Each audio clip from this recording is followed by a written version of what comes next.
Hi there. I'm doing things I should have done before I went live. I'm adjusting my nose hairs. Can a man adjust his nose hairs in peace? You guys are always so critical. Okay, here we go. I'm happy with it. I don't know what's worse, just leaving my nose hairs the way that they are or adjusting them live on air. We all know which direction I decided to go. And now here we are, we're better for it. What if your nose hairs are out of place, what are you supposed to do? Just leave them there? Ideally, you would step aside, find some privacy, and deal with that situation in a private manner. But if you don't have the opportunity to do that, you got to just be organic right out in the open. You want to avoid that if possible, but within reason, there's certain things that you can get away with in certain situations where there's the show must go on kind of mindset.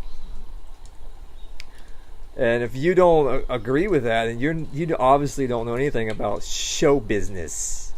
The show must go on until you get to the end, and then it's over. Okay.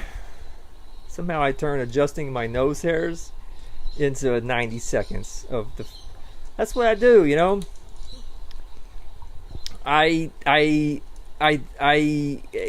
go overboard into unnecessary amounts of detail in highly inappropriate things, especially on a broadcast like this evening, because this evening is a special evening for the ladies. A little something for the ladies. So I'm notoriously bad with the opposite gender. There's two genders, but you only have one option of which gender you are. That's the gender that you are. That's the only gender that you are. But there are two genders that people can be. And then I guess there's hermaphrodites, but I mean, let's be honest. Hermaphrodites are just chicks with a big clit. It's the thing. Sometimes girls' clit is like hangs out of their body. That's all a hermaphrodite is. Or most hermaphrodites. I don't know anything about hermaphrodites.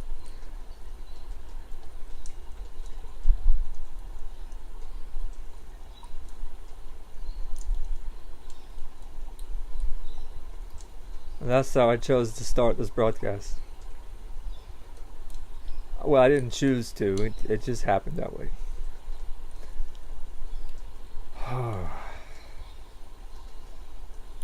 So if you're just now joining us, last week I had a migraine live on air at the very end of the show. And that was it for me. I was done. I collapsed. It was a crash and burn moment. That's how it is with me when I get migraine headaches. I'm done. I'm done. The world can fuck off. I am out. The building I'm in could be on fire, and when I have a migraine, I gotta just curl up in fetal position as best as I can as a cripple in the dark and just suffer. And the building I'm in could be on fire, and I would just be like, listen, fire, not right now, okay? I got a migraine. So it's a miracle that I actually was able to come up to muster some conclusion to last week's broadcast. But in last week's broadcast, suspenseful cliffhanger, I decided I was going to answer a bunch of questions. Primarily questions that people would ask Charlie Kirk at his now infamous, famous Change My Mind. Ooh, a little bit of dessert there. A little bit of change my mind action. All the stupid, pointless debating. Wow, I got all kinds of debris down there. I want to enjoy that later. Speaking of enjoying things later,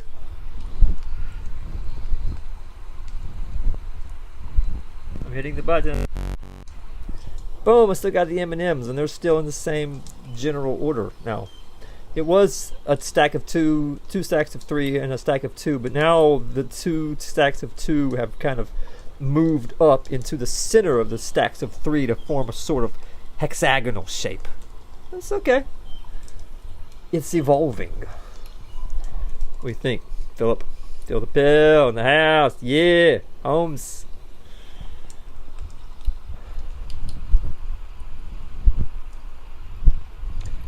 So I'm going to now answer questions. A handful of these questions I have heard before, but only a small percentage. I'll let you know when we get to the point where I have not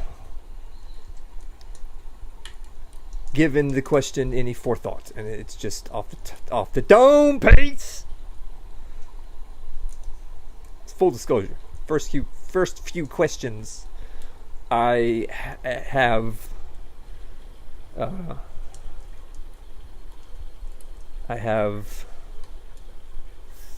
thought about in advance.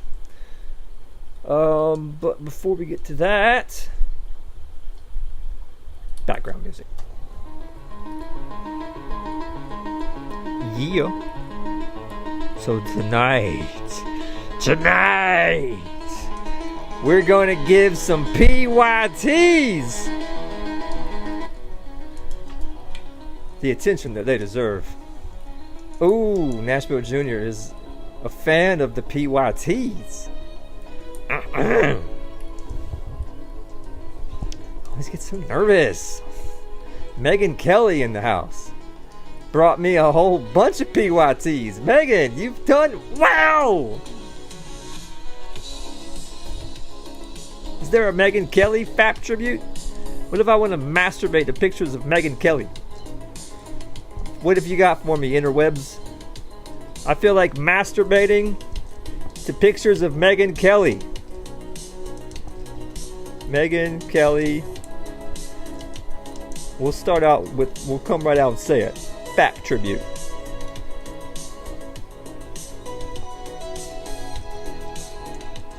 Come on.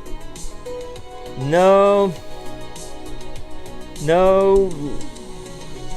FAP tribute per se, but there is a tribute on a channel with big eyes. So I'm feeling confident. Hold on a second. We needed some jacking off the pictures of Megan Kelly music. What is some good jacking off the pictures of Megan Kelly music? Megan Kelly. When I think Megan Kelly, I think 80s pop music. Yeah, man. I'm thinking 80s pop music.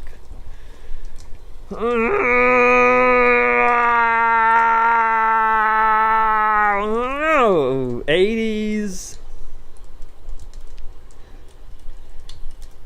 pop music. Why do I think 80s pop music? I don't know. Some female vocals. Female.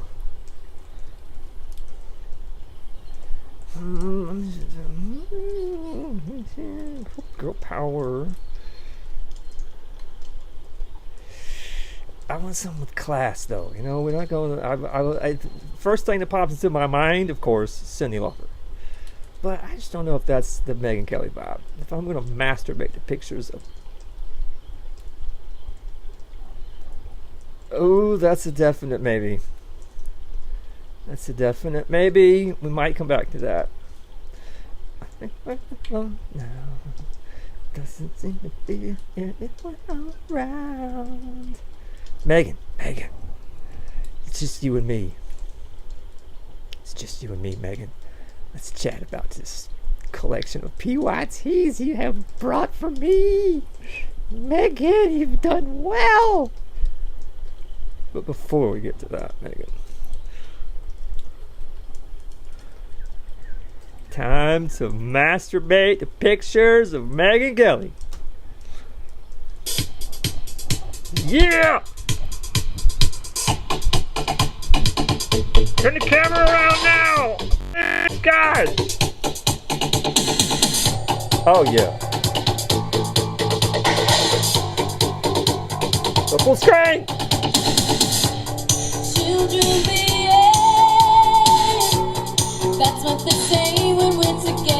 What's the secret? What did I do different that time?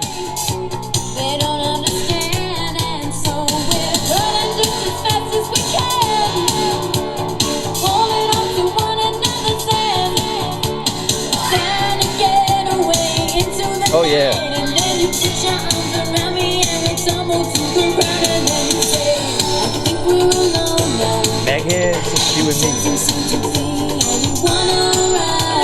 What have you done, Megan? This audience is yours. Something special. Megan, you're gonna do well as procuring me little cam girl concubines.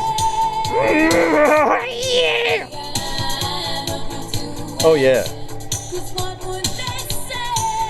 Good posture, Megan. Really push those mammary glands out there. Ooh, Lord, mercy. That dress really accentuates those white woman hips. Yes! Oh wow, look at that jewelry. Looks like she's got a bunch of hickeys on her from the Cookie Monster.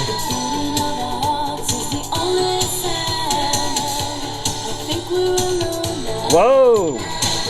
Hot stance. Is that Megan Kelly? Wow. She's really hot.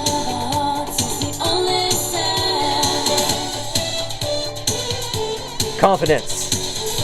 Big dangly earrings. I like that. Confidence. Look at her. Spunky confidence. Yes. What are you looking at there, Megan? You in deep introspective thought? Thinking about bringing King Nash more cam girl concubines. Yeah.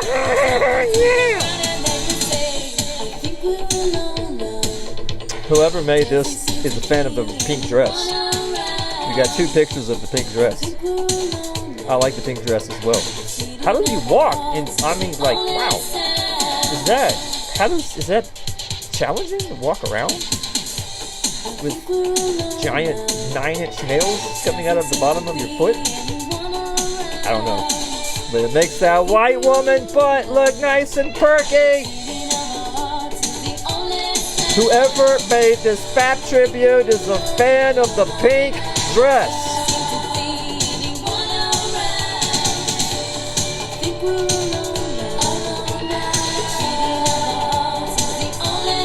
Wow. Exclamation mark.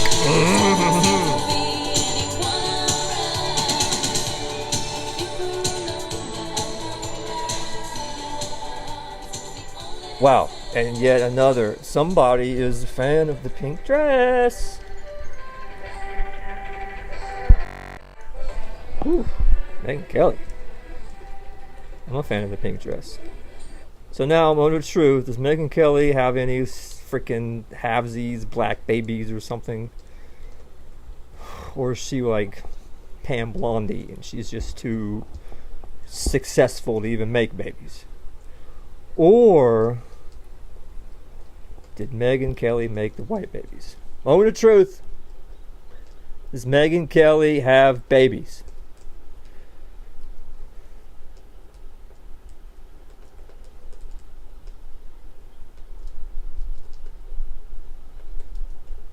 Moment of truth. Moment of truth.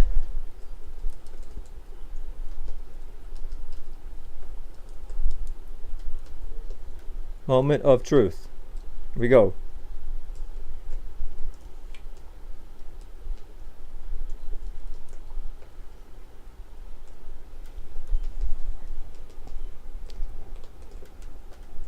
Hold on a second. This is a complicated process.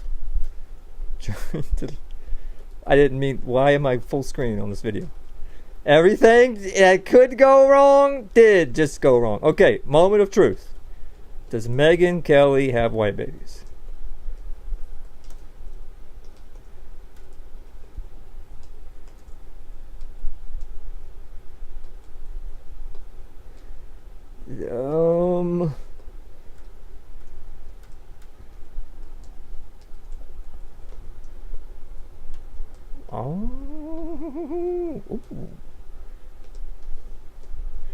answer to that question is yes.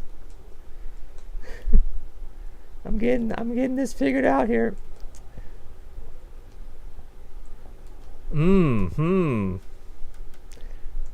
Kelly's sperm donor looks kind of like an X-Man. Like I expect him to have mutant superpowers. I expect him to be able to run faster than the speed of sound, or be able to, I don't know, juggle chainsaws with his mind because of his nucleic acid molecule. So yeah, Megyn Kelly's got some. I'm trying to figure out how many. It looks like there's 3. Looks like there's 3. So you gonna let Megyn Kelly outdo you, white ladies? She didn't just have a white baby. She didn't just have 2 white babies. Megyn Kelly popping out 3 white babies. Good looking white babies.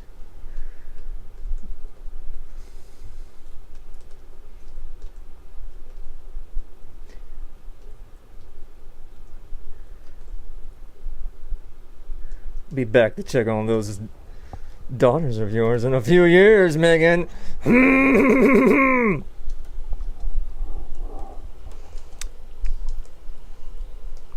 Here in Nashville Junior Studios. When the white women make the white babies, standing ovation. That for Megyn Kelly, everybody. Yes, Megyn making the white babies. Excellent. Yes. Yes, good job, Megyn. Excellent. Extra credit for Megyn Kelly for procuring me lots of cam girl concubines. Yeah. Potentially. So, Megyn. I'm really hoping that tonight goes well, Megyn, because I get so nervous around females. They call them, as I understand, they call them girls. Seems to be what is the common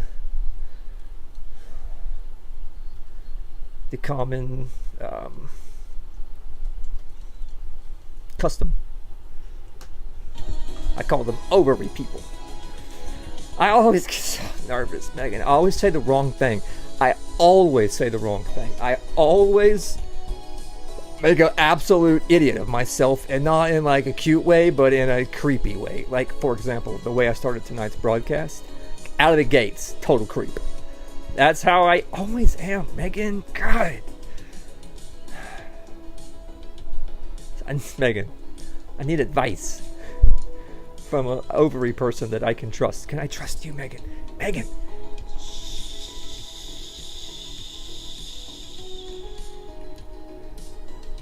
It's just you and me now, Megyn.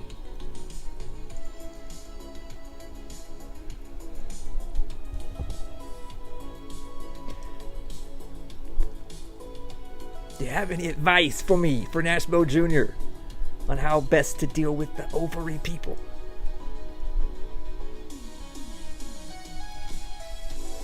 I'll be waiting for your response, Megyn. I'm gonna put Megyn Kelly in charge of procuring me. She doesn't have to be, she's just the chief procurer. There'll be others, of course. Procure me ample supply of cam girl concubines for my cam girl concubine empire. Yeah, I'm gonna make them shake their butts. And that's gonna be great. That's gonna be great. So, people out there trying to solve the case, crack the case. Who shot Littleface? Who shot Littleface? It gets so boring. And yet somehow that has led to more of this absolutely pointless nonsense called politics. Excuse me. I meant to say this productive debating that takes place between the right and the left. Debating the talking points. So productive. So, in honor of Charlie Kirk's memory, because Charlie Kirk is a dead person, they say. He got shot in the left side of the neck. That's what they say. So, in honor of Charlie Kirk's memory, I thought I would walk up to his widow from behind, creep up from behind and grope her breast and kiss her on the cheek like she's the president of Mexico.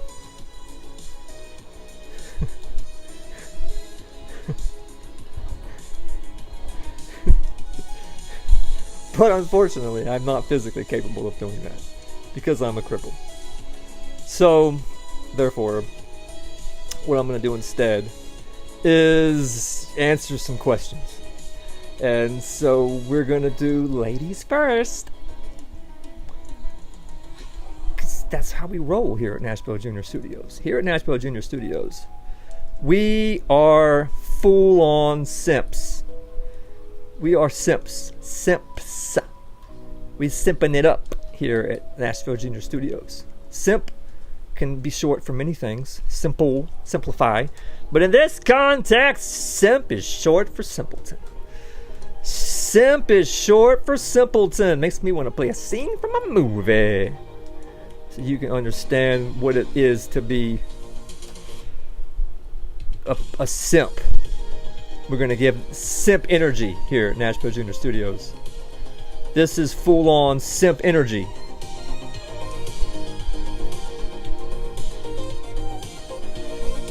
This is the true essence of the simp, embodied in the spirit of a scene from a movie. This particular scene from this particular movie features a retarded boomer. Can you ever go wrong with a retarded boomer?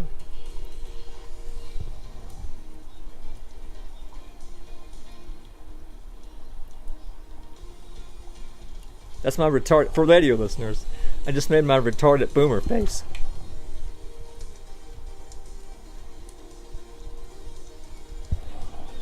A retarded boomer will explain what it is, the essence of the simp. That simp energy. You got to channel that simp energy. If you're gonna get down, here in Nashville Junior Studios with that simp energy, you've got to understand the true essence of the simp. Behold, Lady Liberty. You got to understand the true essence of the simp.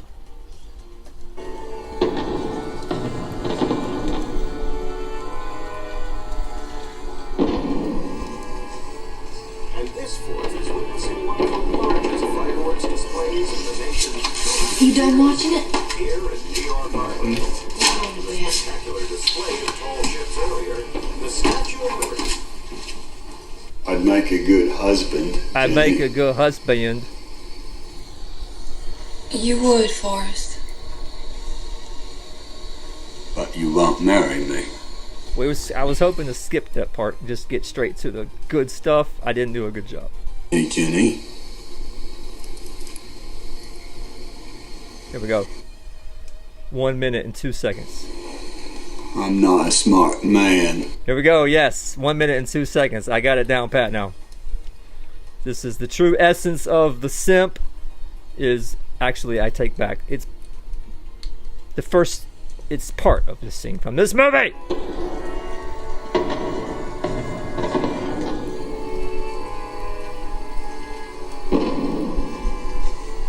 And this Fourth is witnessing one of the largest fireworks displays in the nation.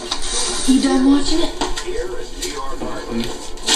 The spectacular display of tall ships earlier, the Statue of Liberty.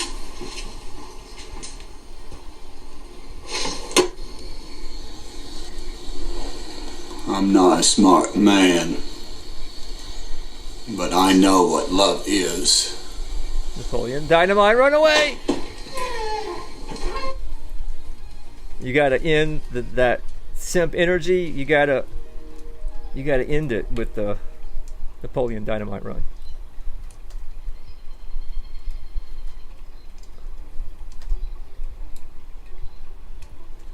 So then you run out. First you say, I'm not a smart man, but I know what love is. And then you go out on the front porch and you do this.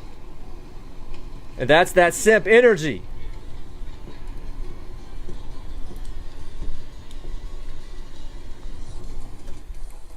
Statue of Liberty.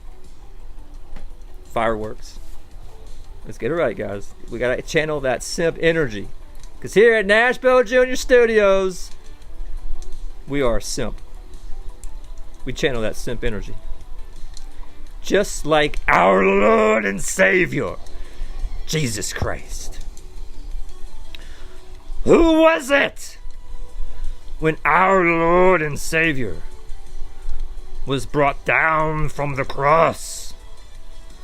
Who was there to receive his broken body? The apostles. Ha! They were nowhere to be found. Mary and Mary. God, I just tried so hard.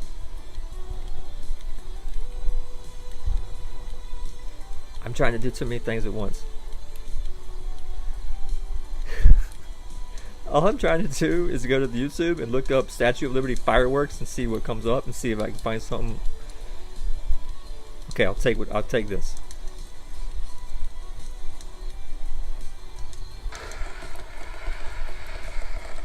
Now I gotta go full screen. Who was it when our Lord and Savior was brought down from the cross? The apostles? They were nowhere to be found. Who was it to receive our Lord and Savior Jesus Christ's broken body? Mary and Mary. Our Lord and Savior was a simp and a mama's boy. All day, every day. So here at Nashville Junior Studios, we channel that simp energy. So to properly channel that simp energy, proper style. This is what you do, proper style. Think about the Statue of Liberty surrounded by fireworks, which is what this video's thumbnail promised me. And what a letdown. Like, there's absolutely nothing to do. 4 minutes of...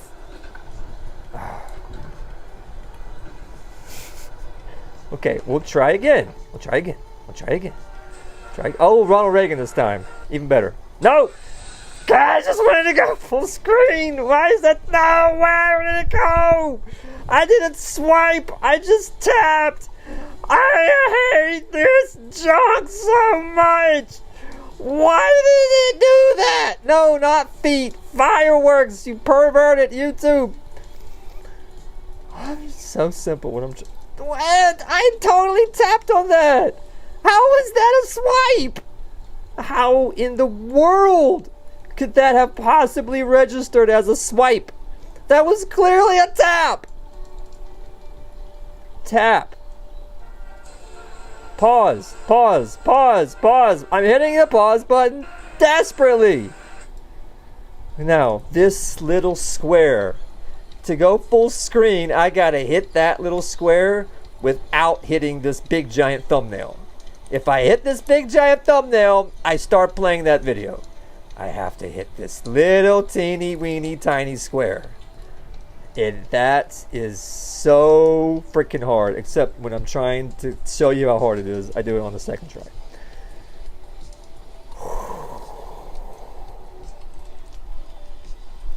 Sometimes everything just goes wrong all at once. And that's how it is sometimes.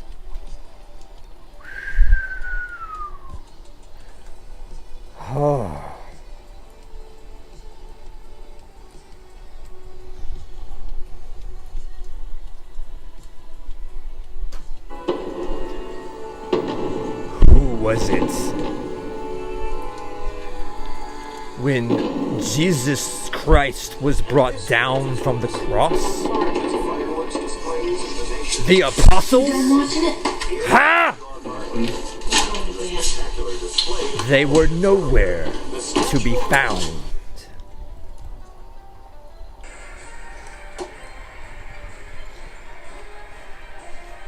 Who was it? When our Lord and Savior's broken body was brought down from the cross. Mary and Mary. Our Lord and Savior was a simp and a mama's boy. All day, every day. Why don't you love me, Jenny? Damn it, that's not the right spot. That ruined the whole thing. Stupid fucking boomers, man. You're always ruining everything. I'm gonna get this right. Okay, we're gonna get this right. We're gonna get this right. Even if I have to reach through the internet and just simply Glenn slap the YouTube server.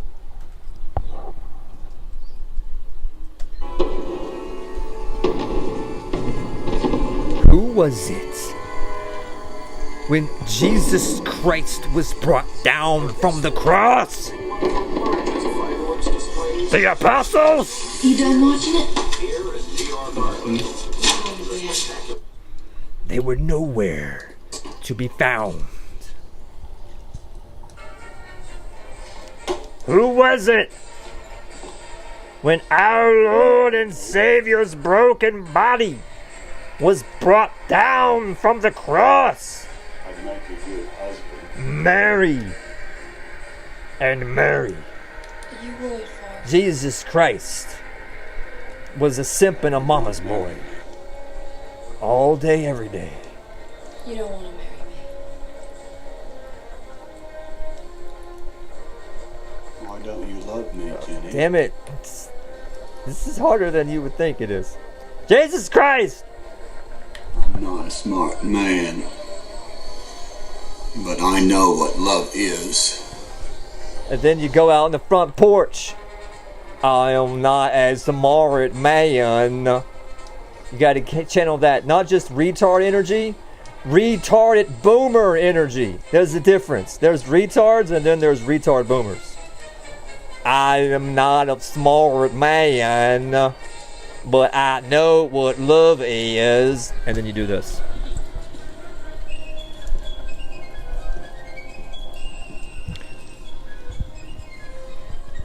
Yes. Yes. Can't do it. Can't do it, man.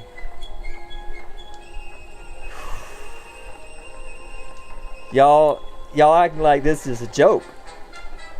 I'm taking this very seriously.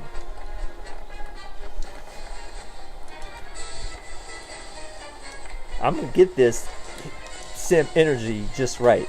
Megan, this is what I always do. I obsess over little silly things to the point where it gets annoying.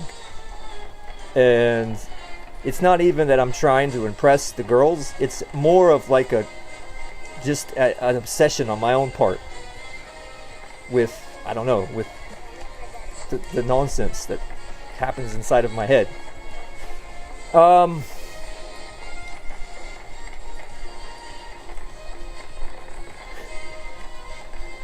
Okay, right. Now we're coming together right now, very soon.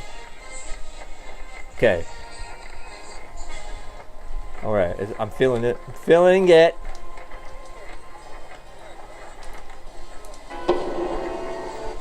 Alright, I'm feeling it. I'm feeling it.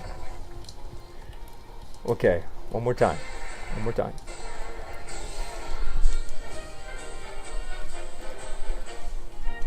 One more time. One more time.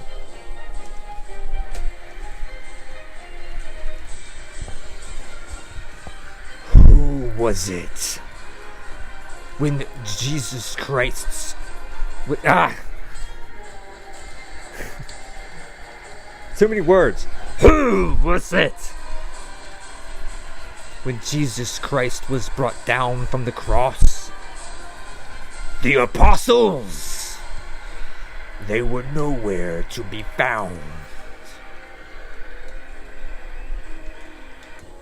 Who was it when our Lord and Savior's broken body was brought down from the cross. Mary and Mary. Jesus Christ was a simp and a mama's boy. I'm not a smart man, but I know what love is. I am not a smart man, but I know what love is. Okay.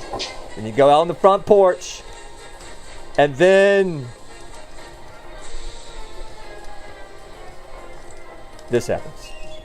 You go out on the front porch.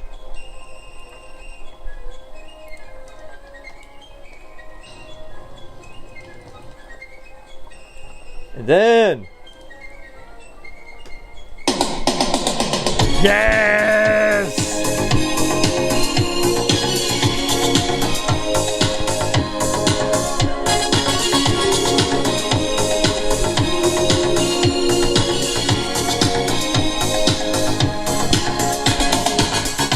We're no strangers to love. You know the rules, and so do I. Full commitment's what I'm thinking of. You wouldn't get this from any other guy. I just wanna tell you how I'm feeling. Gotta make you understand. Never gonna give you up. Never gonna let you down. Never gonna run around and desert you. Never gonna make you cry. Never gonna say goodbye. Never gonna tell a lie and hurt you. We've known each other for so long. Your heart's been aching, but you're too shy to say it. Inside we both know what's been going on. We know the game and we're gonna play it. And if you ask me how I'm feeling, don't tell me you're too blind to see. Never gonna give you up. Never gonna let you down. Never gonna run around and desert you. Never gonna make you cry. Never gonna say goodbye. Never gonna tell a lie and hurt you. Never gonna give you up. Never gonna let you down. Never gonna run around and desert you. Never gonna make you cry. Never gonna say goodbye. Never gonna tell a lie and hurt you.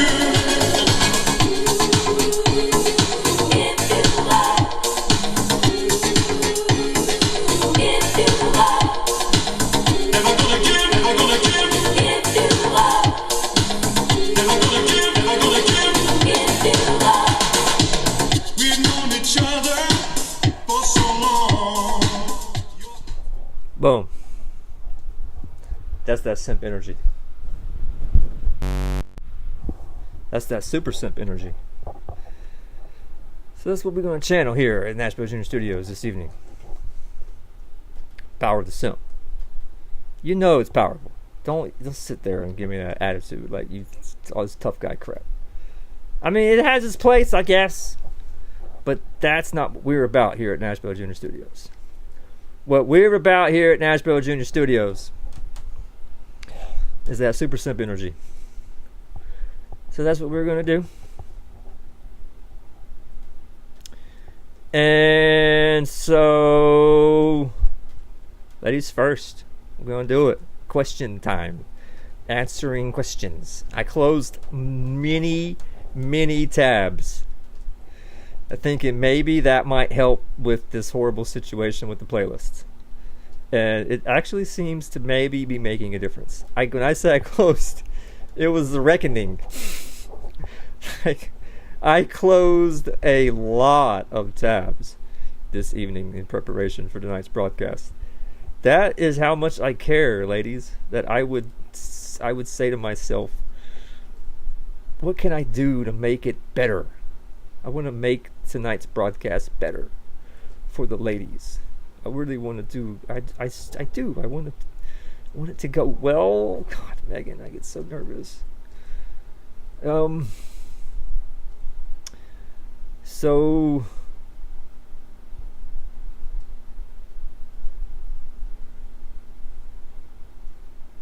So now I'm trying to find this one thing, which right off the bat, of course, I can't find. A clippity clip. But that's alright. Because I'm scrolling through this playlist a lot faster than normal, and that's making me very optimistic that tonight will go well.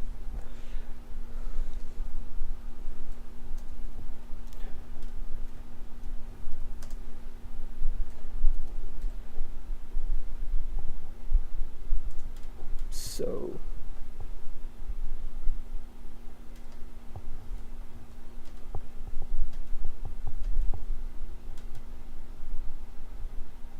what happened? Background music.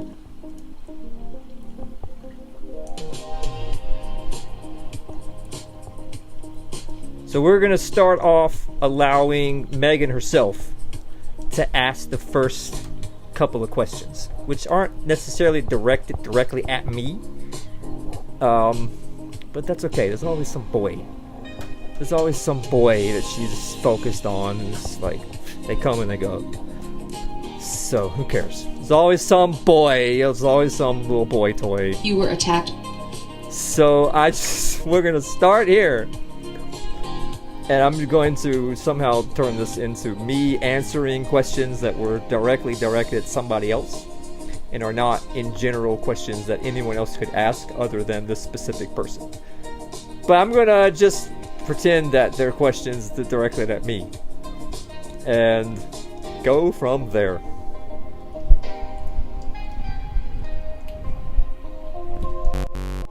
Kapow. Lady in red is dancing with me. Can we get some of that Lady in Red energy? Lady in Red. Instrumental? Is that a thing? Lady in Red is dancing with me. Whoa, now. God, everything that can go wrong does go wrong. It all happens so quick.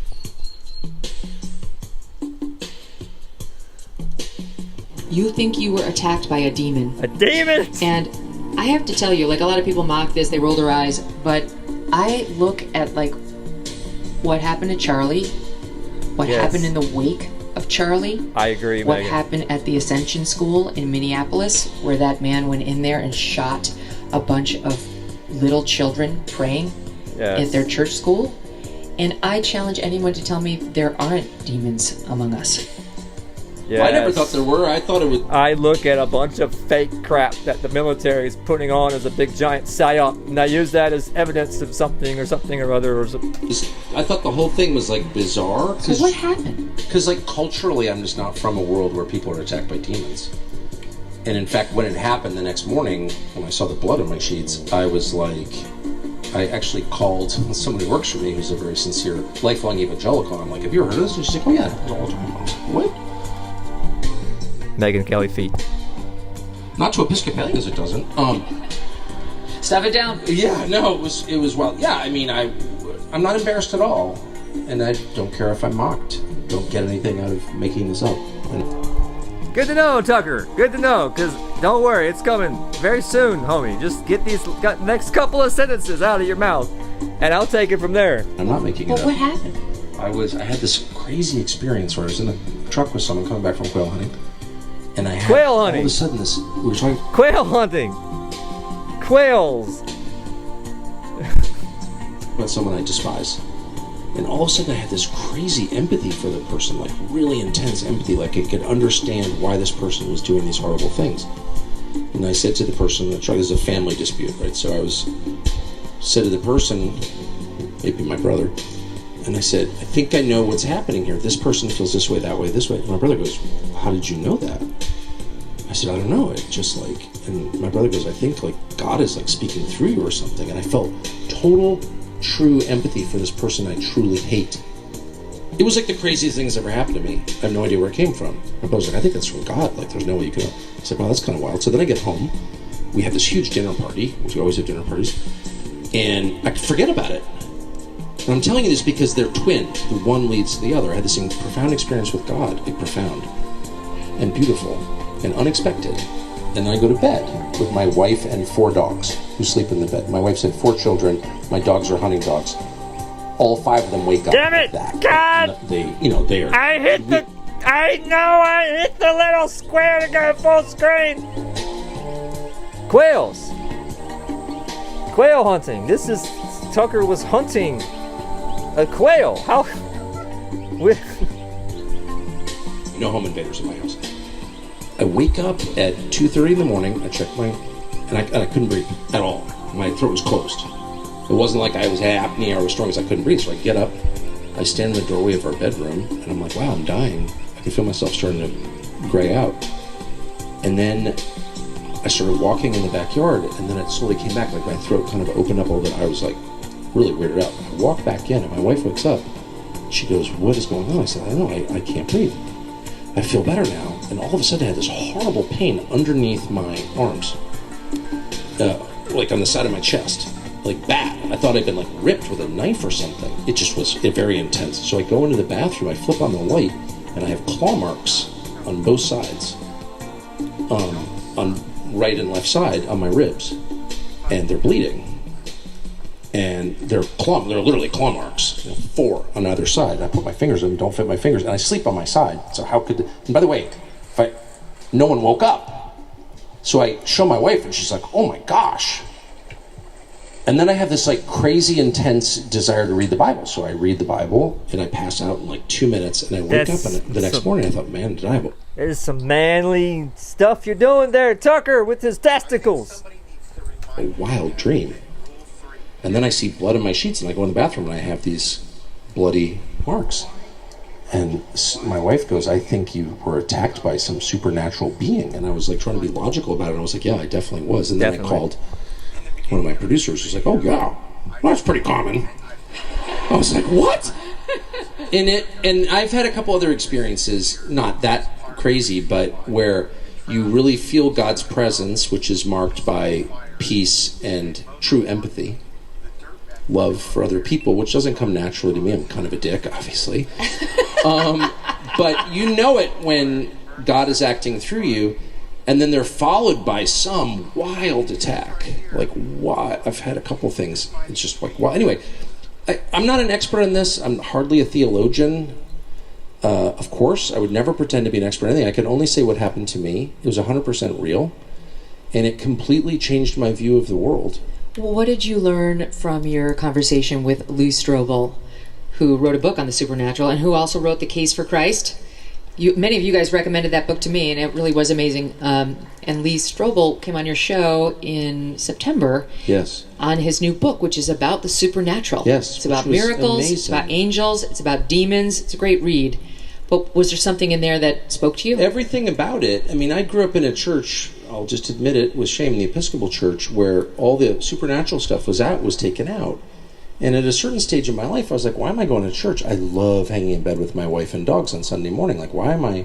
And we were ties to church. Like, why am I doing this? There's nothing in here that's like, be nice to your neighbor. Okay. Like, if it's not supernatural, then what's the point? And when I read the Bible, it's like, it is about the supernatural. Yeah, like, that's the whole story. It's true. It's like God intervenes supernaturally, bigger than, above nature, and that's why it's different from every other book. And the New Testament especially is filled with Jesus casting out demons. I literally didn't know that. I knew there was the crazy guy in the cemetery who broke his chains, but I didn't really realize that not only was Jesus, but also the disciples were casting out demons that were possessing people and causing them to hurt themselves. Yes, I understand it. That's the case. So,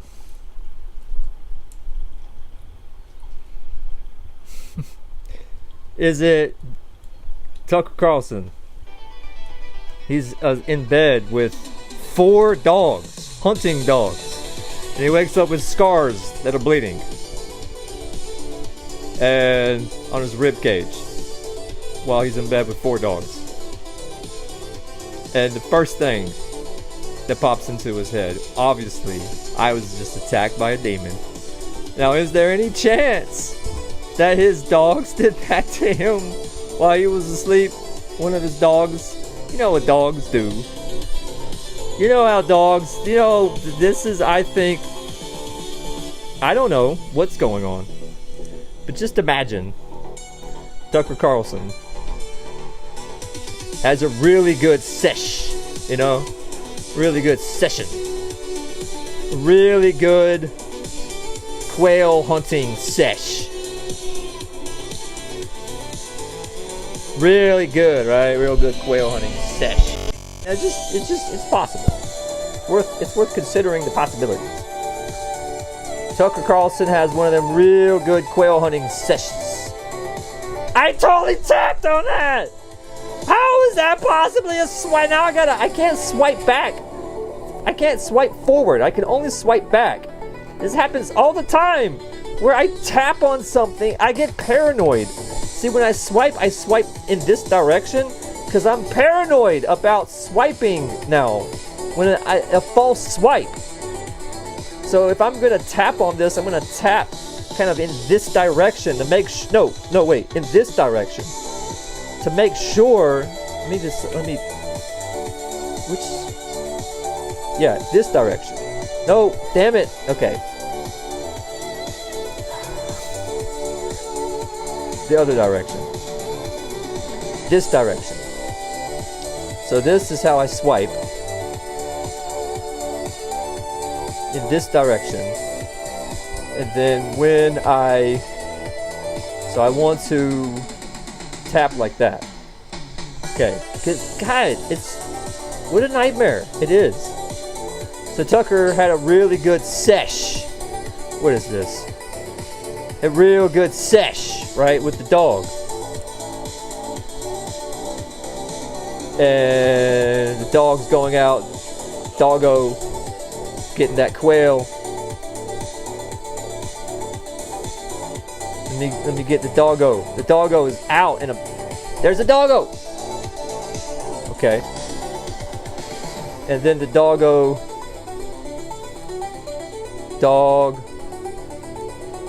You know how dogs do when they dream. They be spazzing out. I tapped on that. I tapped on. My iPad is possessed by a powerful demon of hell. Clearly, there's no other explanation. Either that or Apple is terrible. How can it not differentiate between a tap and a swipe? What a terrible nightmare. Dog, what was I even doing? It threw me off my kilter. Dreaming. I'm paranoid. I want to tap on that so bad. Tap. So Tucker Carlson had a good sesh. And then this dog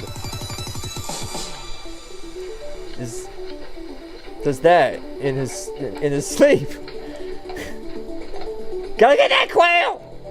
I gotta get that quail!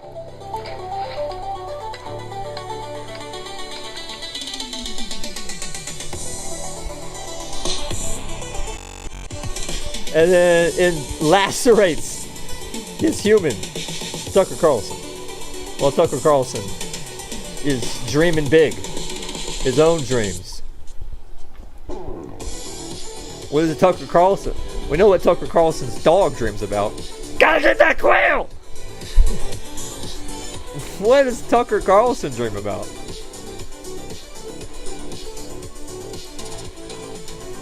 What do you dream about when you're Tucker Carlson? Tucker Carlson dreams of the day when bow ties become fashion forward again. Oh, we all know that the bow tie wardrobe is still there. There's probably an entire closet at the Carlson residence. Like the gay guy from that movie. It's always best to visualize these things.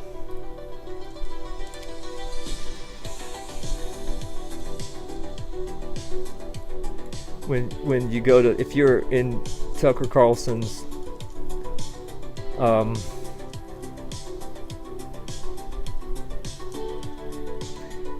if you're in Tucker Carlson's good favor, then Tucker Carlson will take you to the wine cellar.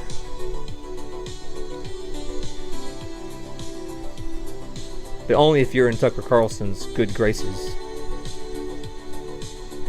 Then Tucker Carlson will take you to the wine cellar.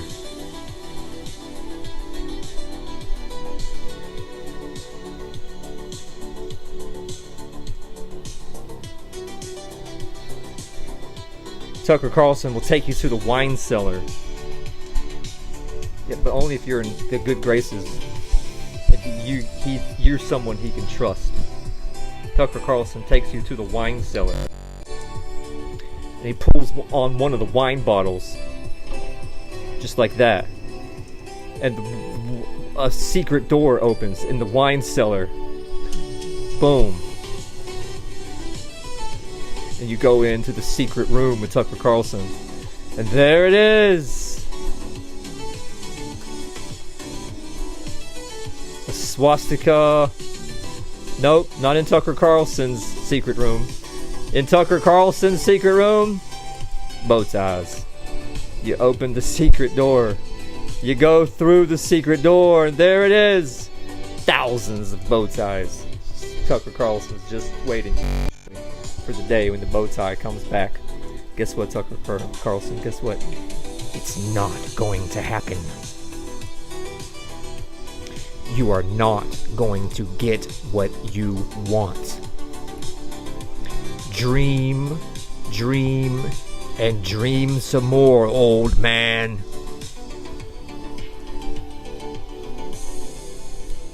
I mean, well, let me back up.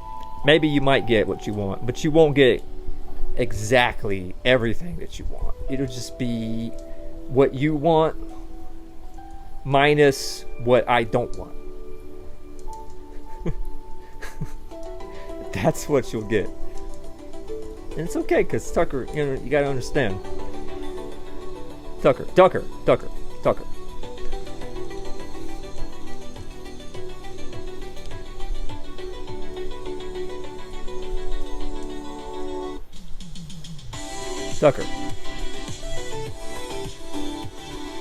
Tucker, calm down, Tucker.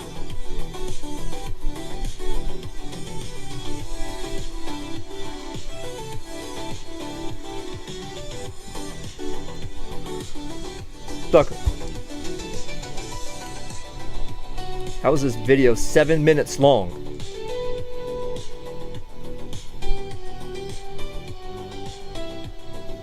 I'm afraid to click on it if it's 7 minutes long. This white woman is crying! Oh my god, I'm clicking on this video. When white women cry, it's always something so powerful. And she's crying that, like, it's not just a white woman cry. She's crying that sort of, it's hard to describe that specific cry. It's that cry that I'm trying to maintain my composure cry, but the cry is overwhelming. That I'm trying to maintain my composure, white woman cry.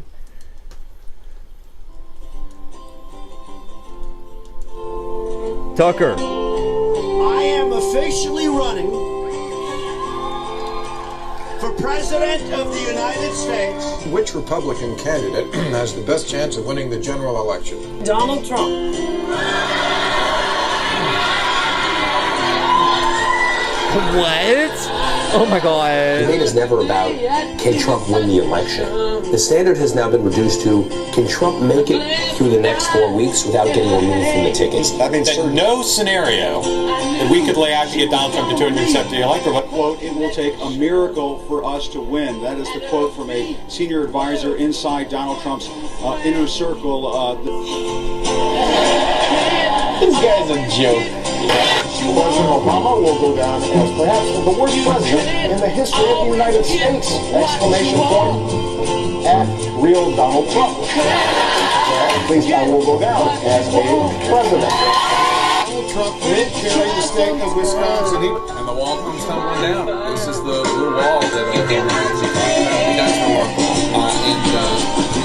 This is really significant. Donald Trump will be the 45th president of the United States, winning the unreal election we have ever seen of the United States. Winning the most That you drew your hair back out long. election we have ever seen. What started off as unlikely, impossible, is now reality. Sorry to keep you waiting. Complicated business. Complicated. I've just received a call from Secretary Clinton.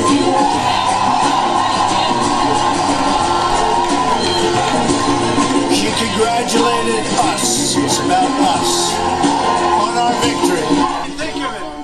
We won in a landslide. That was a landslide. Folks, how many times did we hear this? There is no path to 2 seconds. There is no. There is no path for Donald Trump. Texas is in play. Do you remember that one? They go, for weeks, Texas is in play.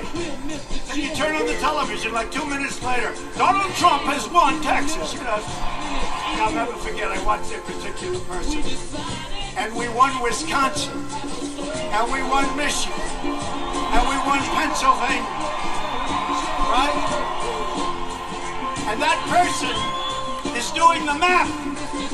And that person was saying for months that there's no way that Donald Trump can break the blue wall, right? We didn't break it, we shattered that sucker. Than it was a few hours ago when people were happy and relaxed. I've been looking around the room at people who are stone-faced. Some of them have been crying. We have seen people leaving the venue, including some who have been sitting on the risers behind the podium where Hillary Clinton is supposed to speak. There are people who are just in shock. I've seen mouths open as folks here in the audience are watching the results come in. Many of them with their arms crossed and a hand to their mouth. They are just stunned as they watch what is going on here. It's just been a complete reversal from what we saw a few hours ago. And what they are watching is various networks, as we're seeing these calls being made for different states. They've been monitoring, a lot of them, their iPhones, seeing certainly the projections for what is going to happen.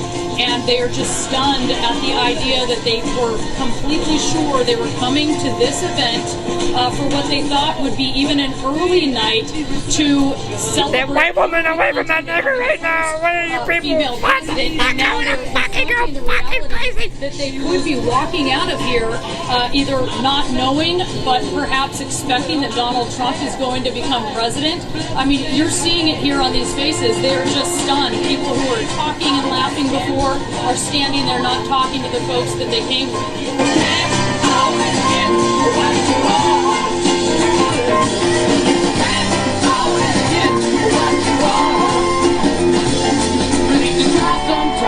It's just my fire. It's just my fire.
Oh God. Trump, he said we need a miracle. So, wait, what are you doing? We don't need to play it again. Trump's like, oh, we need a miracle. So, I showed up. Gave your little clue. What is wrong with me tonight? Megan, I can't talk. The females, they make me so nervous. I showed up. Little Trumpy Poo said, oh my God, I need a miracle. So I showed up and gave your little coup my blessing. So, remember that, boy. Where would you be without me? Anyway, enough about that. Let's focus. Let's get our attention back on little Tucker and the bow ties. Tucker Carlson, listen.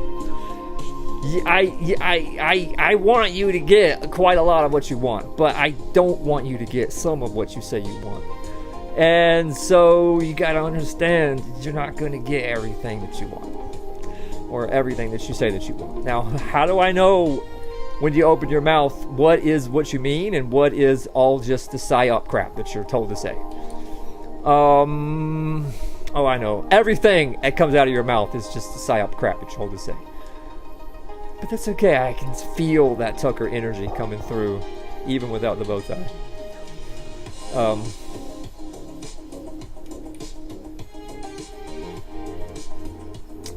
So, Tucker Carlson.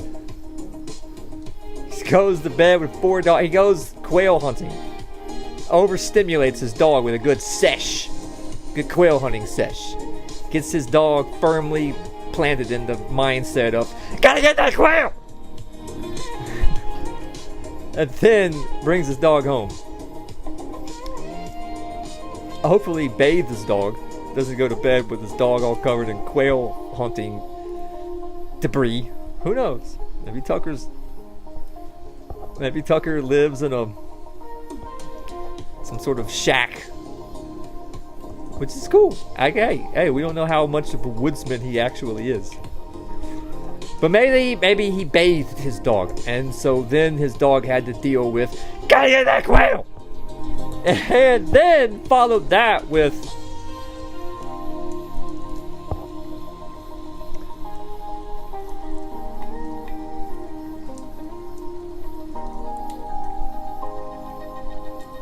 after gotta get that quail, then Tucker, or Tucker's, somebody in the Carlson household was like, alright, dog, get in the bathtub. And who knows, maybe Tucker Carlson's got the type of dog that jumps right in. Or maybe Tucker Carlson's got the type of dog that's like, wait, what? Wait, what? I worked so hard to develop this patina. I worked so hard to get this filthy. You want me to do what?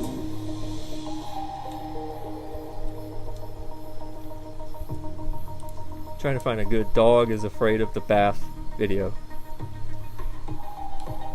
Here we go.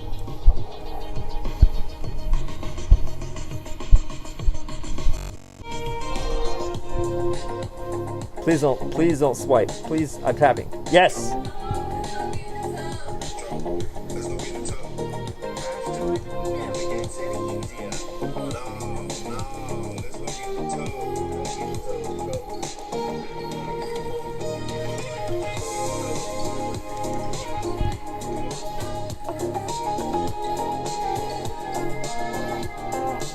Does this. Oh, I'm looking for like really terrified of the bath vibes.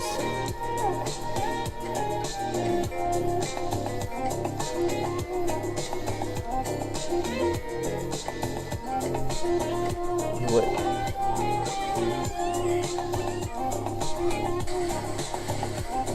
There we go. Is that, what type of dog does Tucker Carlson have when it comes to bath time?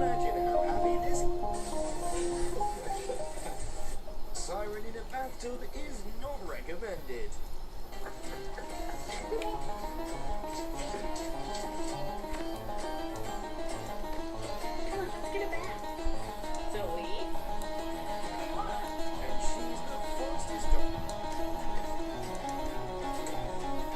You get the idea. This video is a little disappointing.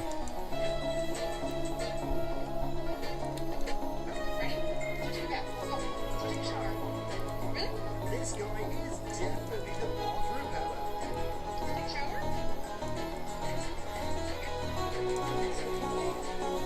Man.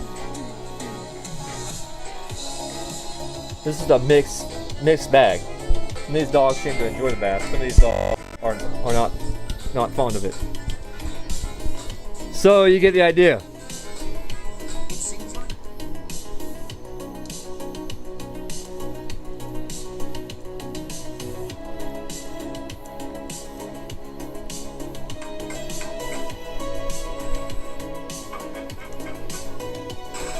Trying to find that quintessential God help me, it's a bath vibe.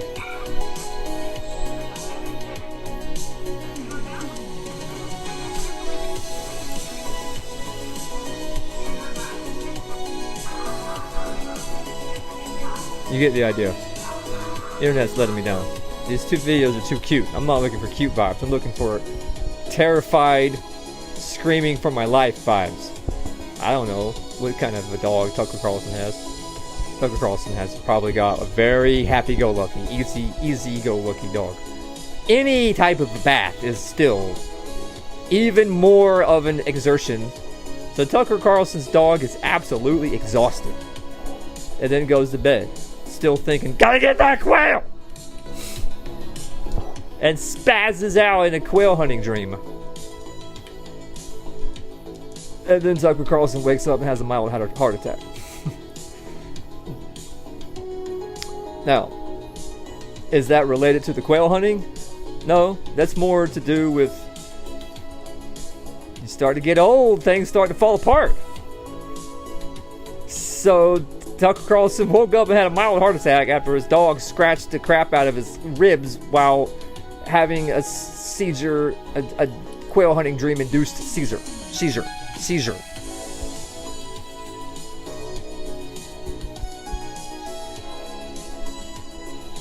I had a mild heart attack last year. It was the last time I took a bath.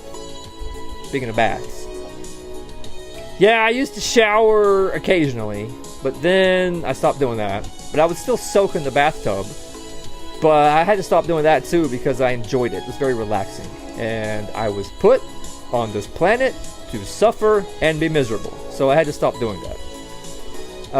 And that would have been in like April of 2024. I stopped soaking. But then a few months after that, in I'd say July or August of that same year, 2024, so a little over a year now.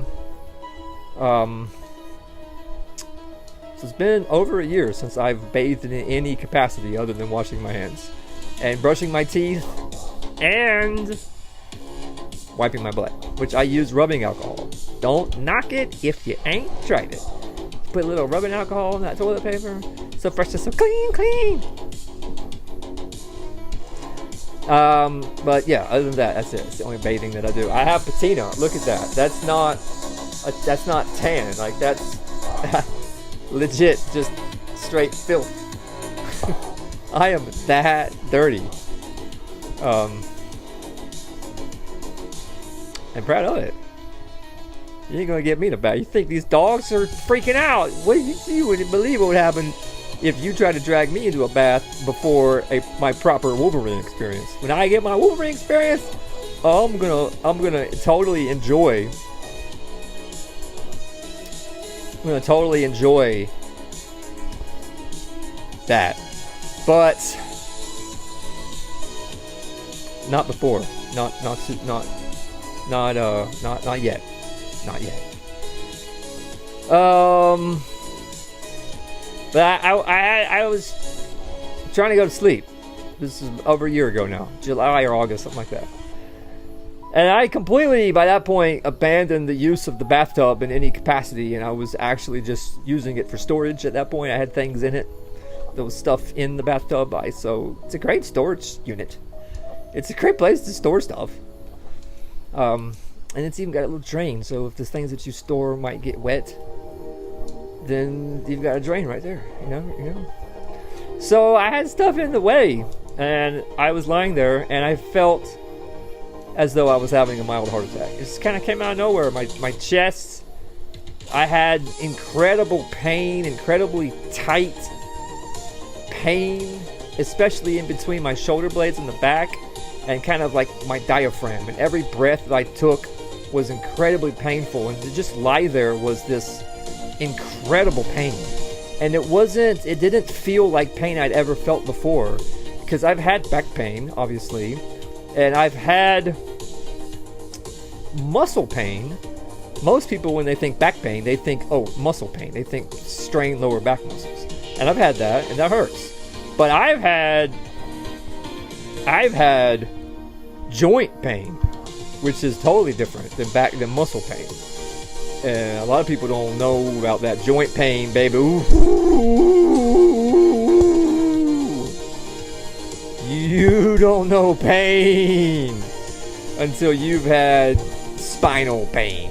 I'm gonna tell you right now. These Navy SEALs talking about, oh yeah, mind over matter when we go exercising, when we go out jogging and whatever. Yeah, right, boys. You don't know pain until you've experienced spinal pain. I ain't talking about strained lower back muscles. I'm talking about in the spine. Spinal pain. But this wasn't even that. This was something even deeper still that was unlike anything I'd ever felt before. It was heart pain. And I don't mean heartburn. I've had heartburn before, once or twice. And heartburn isn't anything to do with your heart. It's stomach acid coming up into your esophagus. It's just where the heart is, approximately, in your body. So people call it heartburn, but it's not anything to do with your heart. It's to do with your esophagus. I've had that. It definitely was not that. It was heart pain. I don't know how else to describe it.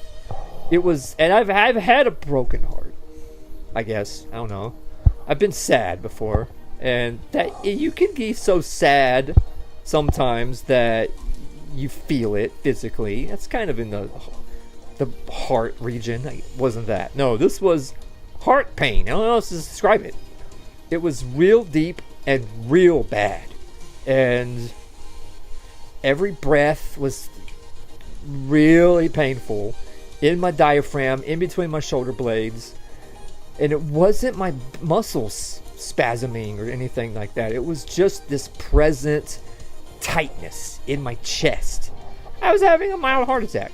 It's self-diagnosed. You might say, well, did you call 911 and be rushed to the hospital? What do you think? Why? For what purpose? What's going to happen when I get there? What is it that they're going to do? They're going to say, okay, here's some pills. Don't do that again. You know, it's like in the face. I got better things to do. No, I self-diagnosed myself as having a mild heart attack. And then I figured, well, what should I do? I guess I could just die. That's one thing I could do. Or I could maybe walk it off. But I was just thinking, like, well, what's the best remedy for a mild heart attack? Because I didn't feel like I was dying, but I felt like I might die. It was a very Tucker Carlson-esque moment where I was approaching the edge of life. I wasn't teetering over the edge of life, but I was approaching it. And I was looking at it, and I was being reminded of my mortality. I was being reminded that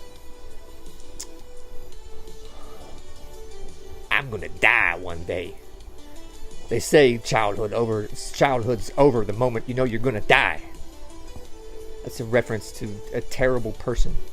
Actually, it's a reference to, I'm sure, a nice guy pretending to be a terrible person. and I don't want to glorify that type of horribleness. I want to destroy it, not bow down in submission to it, and not bow down in submission to hustles that it has left behind and have been taken over by some desperate brat trash and their jarhead homeboys. I'm sorry, I got a little carried away.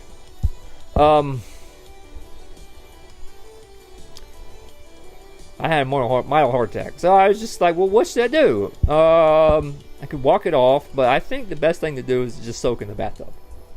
And it was a matter of life and death. So I hadn't yet developed such a fabulous patina. I wasn't planning to use soap anyway. So I was like, oh, okay, I'm going to soak in the bathtub rather than die. I think I'll do it. I'll soak in the bathtub, and then I'll not die if I do that. So that's what I did. I soaked in the bathtub, and I survived. I was gonna die, but I survived. So that's exciting. I was gonna die, but I decided not to die, and soaked in the bathtub instead. Tucker, on the other hand, he apparently just walked it off. He went in his backyard. He's like, I'm having a mild heart attack. And I just got attacked by my dogs while they were quail dreaming. So I'm going to have a mild heart attack walk it off so that I don't die. And he goes inside. And his wife's like, I think you were attacked by a demon. And Tucker says, what? That sounds a lot better than what really happened. So let's go with that instead. So he calls up his producer. Who? Calls up somebody. And somebody's like, oh yeah, you're attacked by a demon. So then he's like, oh, that's great. That's a great narrative. I'm going to go with that instead of what really happened. Because what really happened was I got attacked by my own dog while it was dreaming about hunting quail still, even though it was hunting quail earlier that day. It couldn't stop hunting the quail. Gotta get that quail! So he was dreaming about hunting quail, attacked me in his sleep, and then I had a mild heart attack. So I got up and walked it off. That narrative sucks. I'm going to go with, instead, I was attacked by a demon of hell. And against all odds, I emerged victorious. That's a much better narrative. Tucker Carlson's producer said, oh yeah, totally. So then Tucker Carlson's up here. So now, what is he saying about supernatural? I don't know. It's hard. This kind of stuff. What is the difference between natural and supernatural? You know? I mean, there was a time when the sun and the moon and the stars were supernatural. There was a time when understanding why do plants grow outside but they don't grow in a cave was supernatural. And people realized, okay, well, it must have something to do with the sun, but why? Why does a plant need to be... Why can't a plant just grow? Why does it have to have sunlight on it?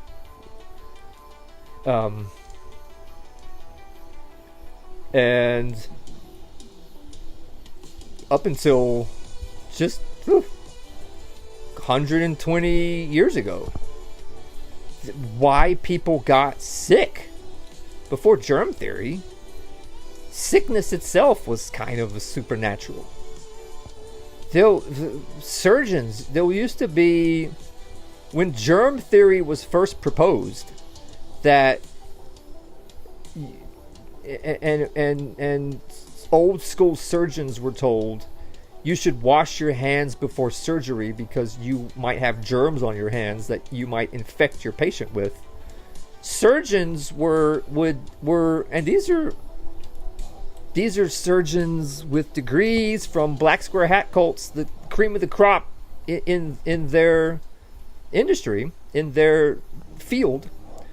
would laugh that off, if not be insulted at the idea that I, a surgeon, would have dirty hands like some sort of commoner, that I need to wash my hands before I conduct a surgery, like I'm some kind of commoner, like I'm some kind of peasant, that I have dirty hands. When no, it's just you're trying to disinfect your hands before you do a surgery. So supernatural versus natural is really just a perspective rather than some real thing. The difference between what is natural and supernatural has changed over the centuries, but yet it has stayed the same. That what is natural versus supernatural isn't these set categories of concepts, but is instead a perception, where what is natural is something that we have a very adequate explanation for it based on reproducible results, and what is supernatural is something that we do not have an adequate explanation for it based on reproducible results. And as time goes on, more and more and more things in our reality are explained, or can be explained, with reproducible results. I'm a results guy. Science is highly overrated. To know is what it is. It comes from the Latin word for to know. Scire, if I'm not mistaken, somehow scire is turned into science, Latin for to know.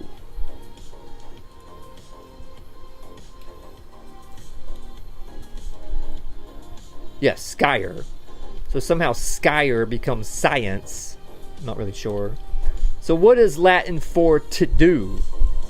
Because I'm much more of a to-do kind of guy. Facere. Facere. F-A-C-E-R-E. Facere. How do you pronounce that? Facere. Facere. Facere. Facere. Facere. So I want to do away with science. I'm not a fan. And replace it with instead of science based on scire to do, I want something that's based on science based on scire to know. That's highly overrated. I'd rather have something based on facere to do. Facere, like facere, fascism, fascism, fascism, fascism, fascists, fascists, fascists, fascists, fascists, fascist, fascist, fascist, fascism, fascism, fascism, fascismist. The pieces of the puzzle are there. We'll figure something out. So, yeah, I'm more of a to-do kind of guy rather than to know. How can you ever know anything? But the only thing you can ever know is what you do. You know you do what you do. You know you built that bridge. You know that bridge is there and you built it. You don't know what is anything to do with quantum physics. You don't know. But you know that this Wi-Fi works and that this accesses the internet over Wi-Fi. You know because you hold it in your hand and it does it. So you know you did. You know you built that thing and you know what you did. But you don't know what you know. You know? And so, anyway, as we have more and more explanations for things, so natural versus supernatural is just what we can explain versus what we cannot explain, basically. And there used to be a trend to want to put things in the supernatural, even though there might be a reasonable explanation for it. But I'd say in the last few generations, there's a trend to want to put things into the natural, even though there's not a particularly good explanation for it. I think the best example is consciousness. I have yet to hear anybody explain to me how is a pattern conscious. There's a set of all the quantum particles in the universe. That's A, set A. Then there's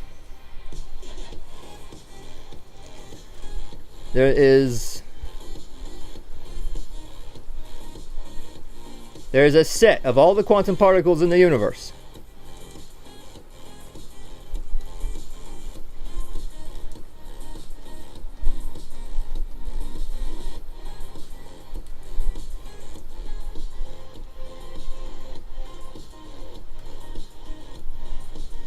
Whoops, what's happening? I'm almost there.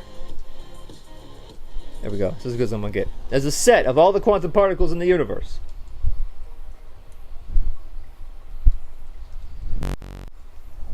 We'll say that set is B. B is all the quantum particles in the universe. Every single quark and every not quantum particle, every fundamental particle in the universe. Screw quantum, we're going fundamental, baby. Every gluon and photon and boson. Which is all relative. I think you'll find that many of the truths you cling to depend greatly on your point of view. From another point of view, you could say that means every proton and neutron and electron in the universe. So, okay, fine. We'll say every proton, electron, and neutron in the universe is set B. Set A is every proton and neutron and electron in your physical body. Set B, set A. Now, what's the difference between being in set B versus being in set A? Because every single time that you inhale and every single time that you exhale, quantum particles, electrons, protons, neutrons, are going in and out of A. But yet, your body is still just your body. Every time you eat food, every time you go to the bathroom and poop out of your butthole, quantum particles are going in and out of A. I don't know if this is true. It might just be an urban legend, but supposedly every 7 years you have a completely new body. Every single quantum particle in your entire body is different every 7 years. I don't know how true that is, but I've heard that before. But clearly, you're constant. The quantum particles that are in subset A, the quantum particles that are in your body are constantly changing. Every time you inhale, every time you exhale, every time you eat food, every time you go to the bathroom. And not only that, but and as that's happening, your body is still your body. And not only that, but over time, your body changes as you age. Your body can change if you eat right and exercise. Your body can change if you do not eat right and exercise. And what is it that's changing? Because your body, subset A, as it's changing over time, is not a particular set of particles, because we just learned that there's constantly particles are going in and out of A. So what is it that's changing? What is subset A? What does it mean to be in subset A versus not being in subset A? What does it mean for a quantum particle to be in your body versus not being in your body? Because it's not a certain set of quantum particles. Because, like this iPad, for example, the quantum particles that make up this iPad are exactly the same now as the day it was first manufactured in the factory. Yeah, there's alternating current going through here. So technically, yes, there are electrons going in and out, but because it's alternating current and not direct current, although actually I think it is direct current, because that's what this little thing does. It changes it to direct current, right? Is a USB direct current or alternating current? I honestly don't know, but either way, there's just electrons. There's electrons going from one copper atom to the next. And there's little scratches on the screen. Some of the molecules that make up the screen are gone now. But for the most part, the actual quantum particles that make up this iPad mini are the same now as the day it was first manufactured. So if subset A is every quantum particle that is that iPad mini, then subset A stays mostly the same over time. Some electrons go in and out as it's got power going in and out, and some particles leave the iPad mini as there are scratches on the screen and little scuffs here and there, but it stays pretty much the same. Your body, on the other hand, is not like that at all. Every time you inhale, every time you exhale, every time you eat food, every time you go to the bathroom, the quantum particles are going in and out of A. So what does it mean to be in A versus not being in A? A is just a pattern that quantum particles can be in. That pattern is the pattern of being your body. So there's always particles make up the universe, and some of those particles are in this pattern that is your body. And those particles that make up that pattern are constantly going in and out of that pattern. So it's the pattern that remains in place over time, not the individual quantum particles. You are a pattern. You are not a physical object in the sense that you are a specific set of quantum particles. You are a pattern of quantum particles. And that pattern changes over time as you age, if you eat right and exercise, if you don't eat right and don't exercise. What you are is a pattern physically, and you are experiencing consciousness. Your physical body is experiencing consciousness. So a pattern is conscious. A pattern of quantum particles is conscious. And I know that that's true because I'm experiencing the truth of that right now as I say that I know that that's true. So I know that that's true because I'm doing it. I know what I do. That's one thing that I know is I know what I do because I did it. And I know that I'm doing this. I know that I am a pattern that's conscious because I'm doing it right now. And so I can assume everyone else is as well, also experiencing the same reality I'm experiencing. Although it's also quite possible that this is a simulation and I'm the only one that's real and all of you are all just some kind of programs to test the limits of what a Nashbo Jr. can stand before a Nashbo Jr. just simply snaps. And that this is all a simulation to test what a Nashbo Jr. will do in such a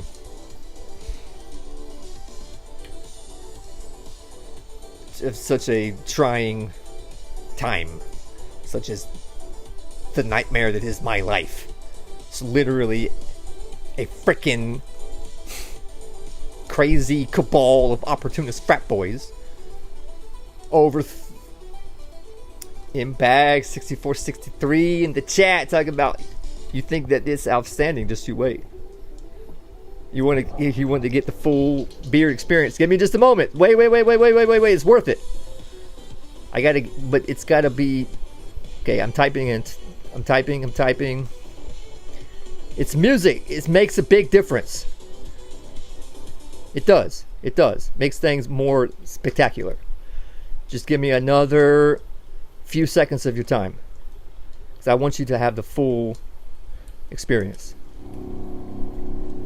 Just how incredible it actually is.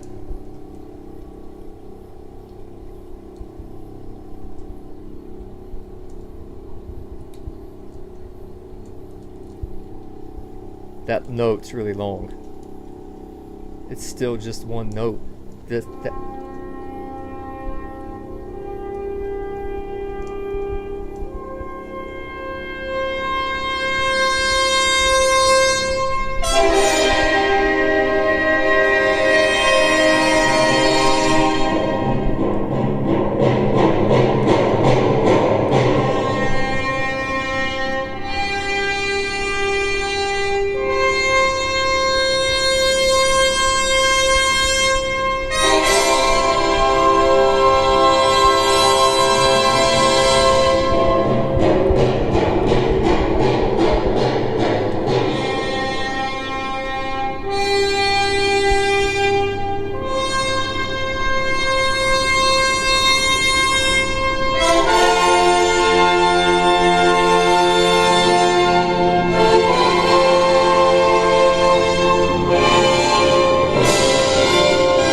was powerful.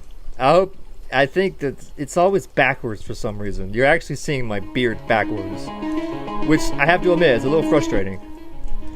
And the pendant,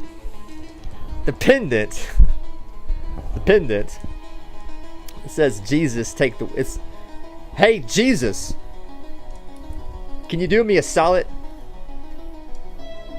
Take the wheel. But it's backwards, so it's just some gibberish. Jesus take the wheel backwards. Sausage, Ecot, et le. Anyway, so what was I talking about? Oh yeah, so consciousness. I was talking about the consciousness. So what are you physically? You are not a particular set of quantum particles. You are a pattern of quantum particles. But yet you are conscious. And you know that you're conscious because you're experiencing your own consciousness. And let me back up. I know that I'm conscious because I'm experiencing my own consciousness. I don't know that you're conscious because I'm not experiencing your consciousness. So one of two things is going on. Either other people are also people like I am, and they're also experiencing the same consciousness from their point of view that I'm experiencing from my point of view, or this is all a simulation, and I'm the only one that's real, and I'm trapped in some nightmare, and all of you are all fake programmed to torment me, and as part of some horrible experiment to see what a Nash Bo Jr. will do when tormented from all directions.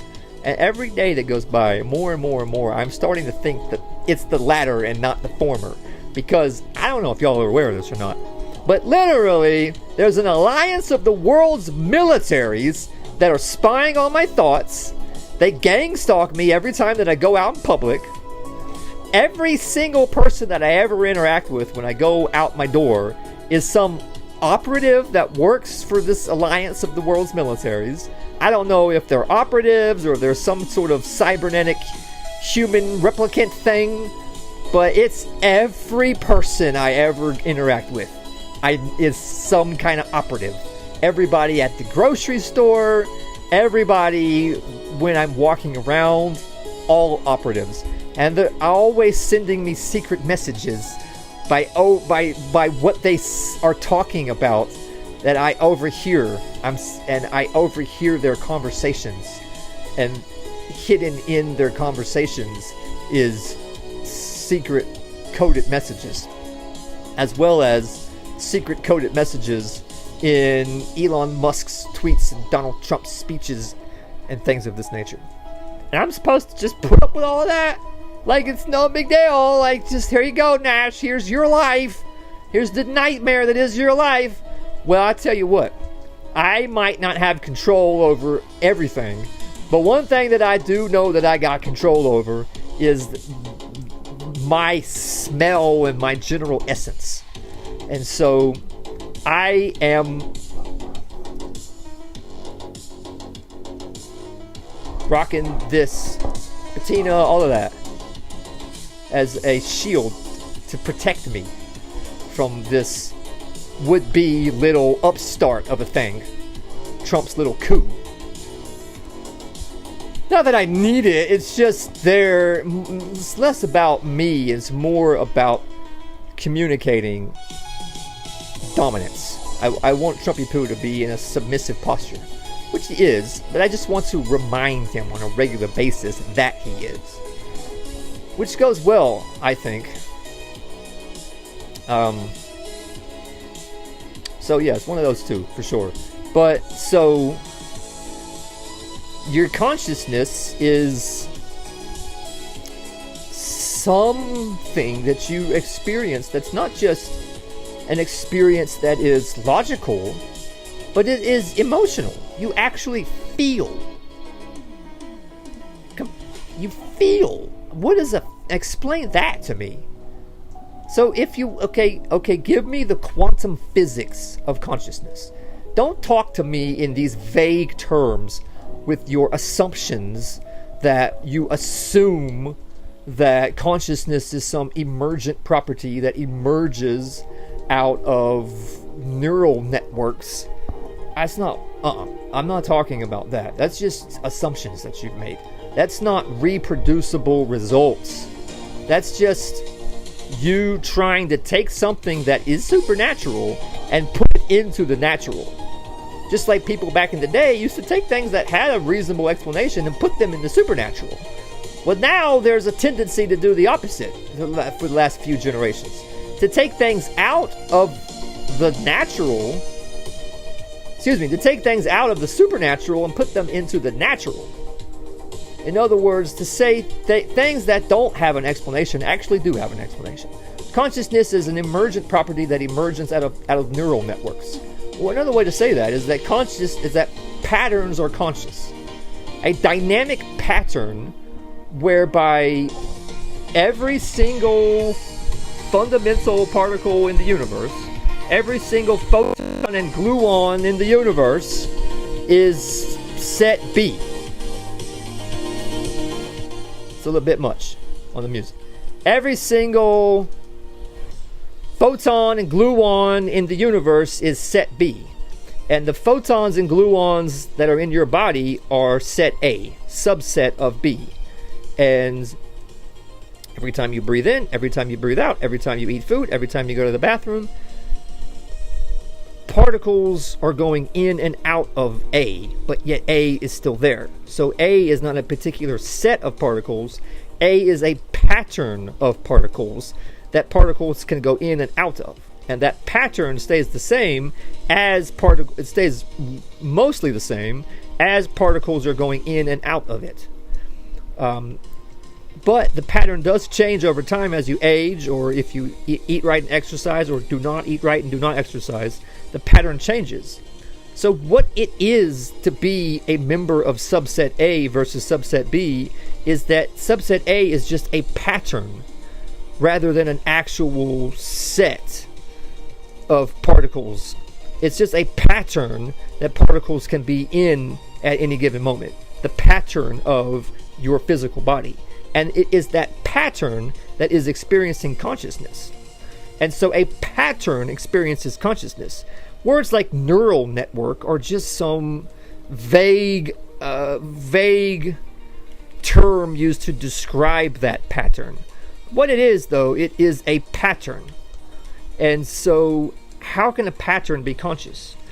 How can a pattern not be conscious? Explain to me the quantum physics behind at what point does a pattern become conscious? Okay, so these M&Ms are a pattern of quantum particles. Okay, at what point would an M&M become conscious? How complex does an M&M have to be in order to become conscious? What is the difference between a pattern that is conscious and a pattern that is not conscious? And you don't even need to explain it to me in terms of why is a pattern conscious. Just show me different patterns and show me the ones that are conscious versus the ones that are not conscious, and then show me some kind of a mathematical understanding of the difference between the two. At what point does a pattern become conscious? And if you can't do that, then you can't explain consciousness. You have no idea what it is. With these vague assumptions like, oh, well, consciousness is an emergent property that emerges from complex neural networks. That's not a mathematical certainty, like gravity accelerates objects to the surface of the earth at 9.8 meters per second squared. Is something that I can use to have some sort of certainty over my prediction of how objects move through time and space. So I want to have certainty by which I can make predictions about which patterns will be conscious versus which patterns will not be conscious. And in order to do that, I need some sort of mathematical equations to describe this phenomenon by where patterns become conscious. And if you ain't got that, then you ain't got an explanation as to what is consciousness. And so therefore, consciousness is outside of the realm of what can be explained, and we learned earlier that the difference between what is considered natural versus what is considered supernatural is the difference between what can be explained in a practical sense based on reproducible results versus what cannot be explained in a practical sense based on reproducible results. There was a time when people couldn't explain what are these blinking lights in the sky and why do they move the way that they move. And there was a time when people had no clue. They knew that there was some very reliable patterns that they moved in, but they didn't know why. They didn't know why. And they didn't have an understanding of some sort of reproducible results that could explain those lights in the sky.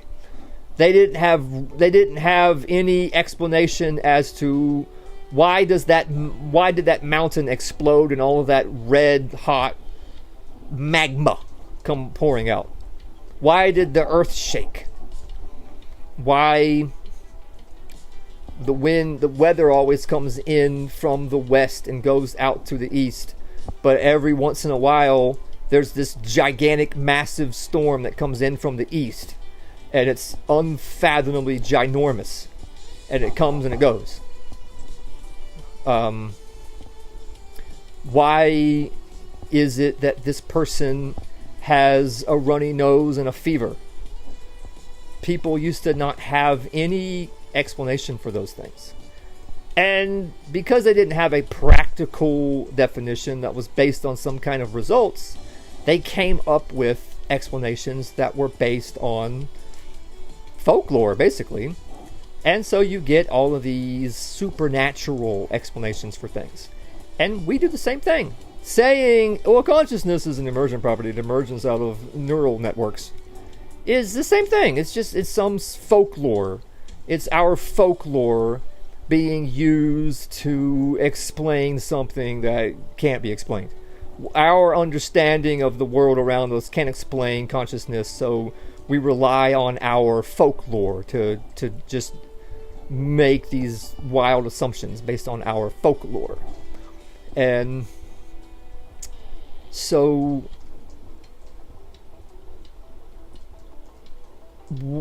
supernatural versus natural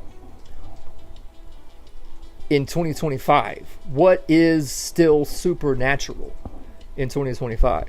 Well, I just said consciousness is supernatural. That one's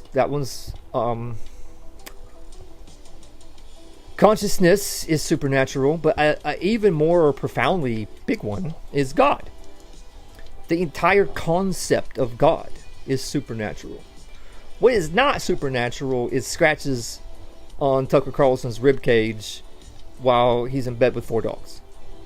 I mean, is it out of the realm of possibility that one of his dogs was dreaming and scratched him in his sleep, and they woke up with scratches on his side from his dog? They had 4 dogs in the bed, at least one of which went quail hunting earlier that day.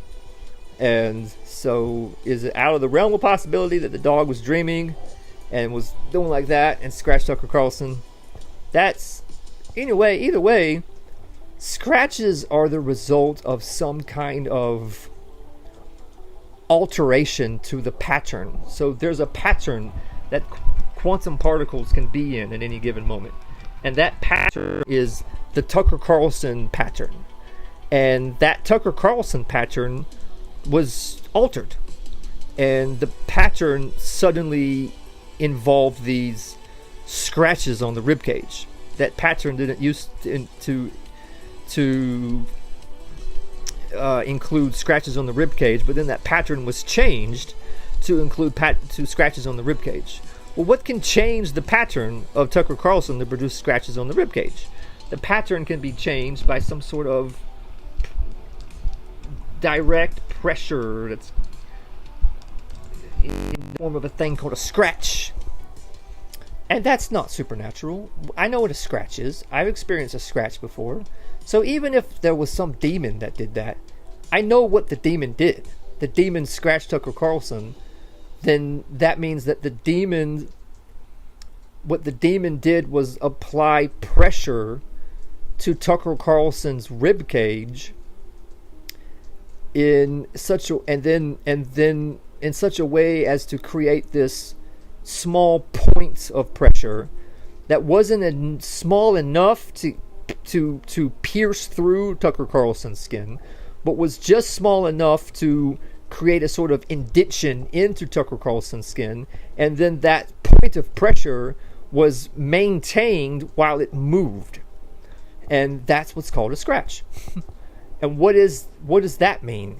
That means you never touch anything. Your physical body never touches anything because of electrostatic repulsion, where when I go to touch something like this iPad mini, when I touch it, what's actually happening is that the outermost electrons of my thumb and the outermost electrons of the iPad mini are pushing against one another.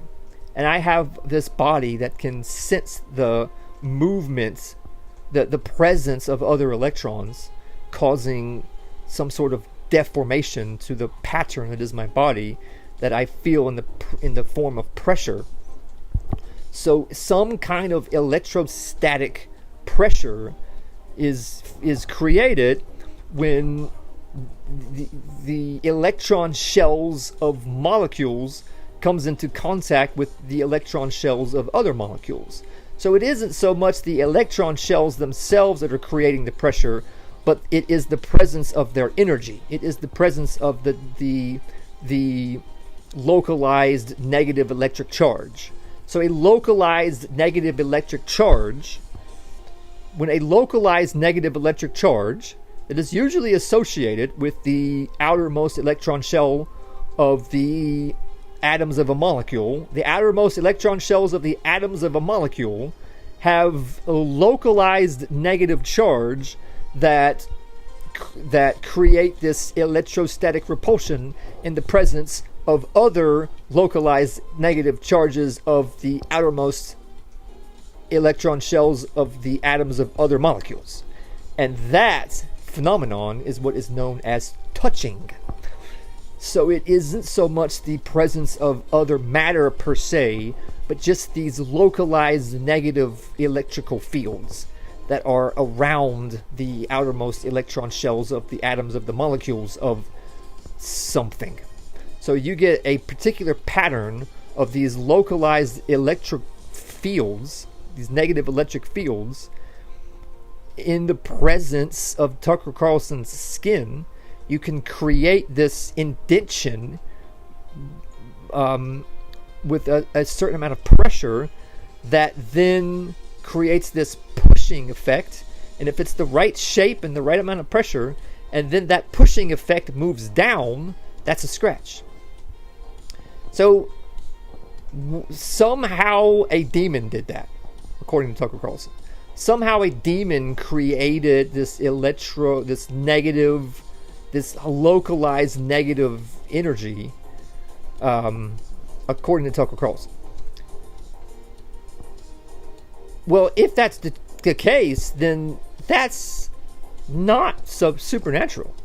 I understand what a touch is. I understand what a scratch is. That's not really supernatural.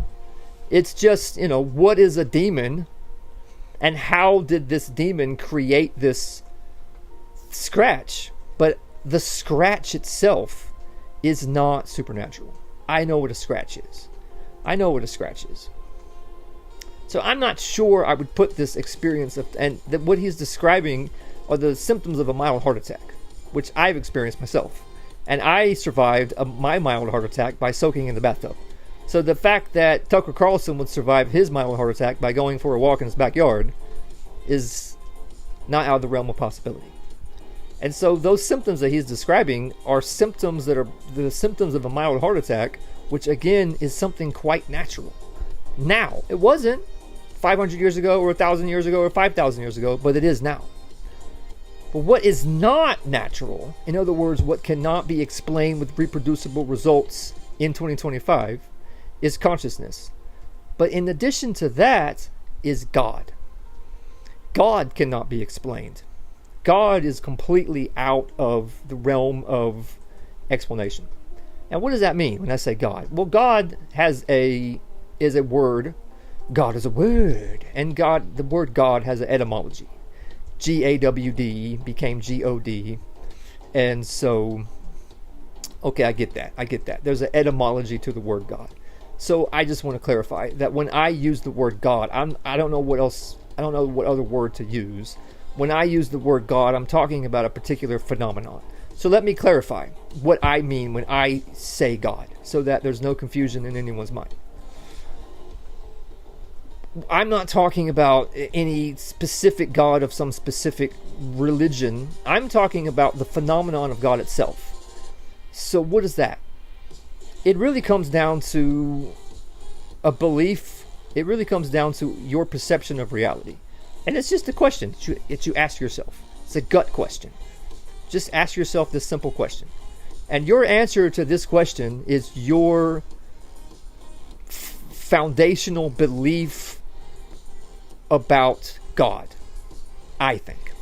And it's really simple. The question is, are the events of your life, are the events of human history, are the events of reality itself random, or are the events of your life, are the events of human history, are the events of reality itself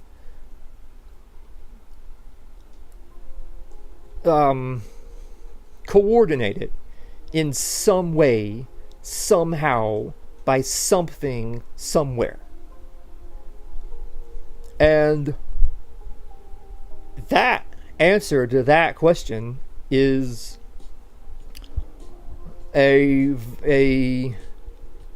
it's a very personal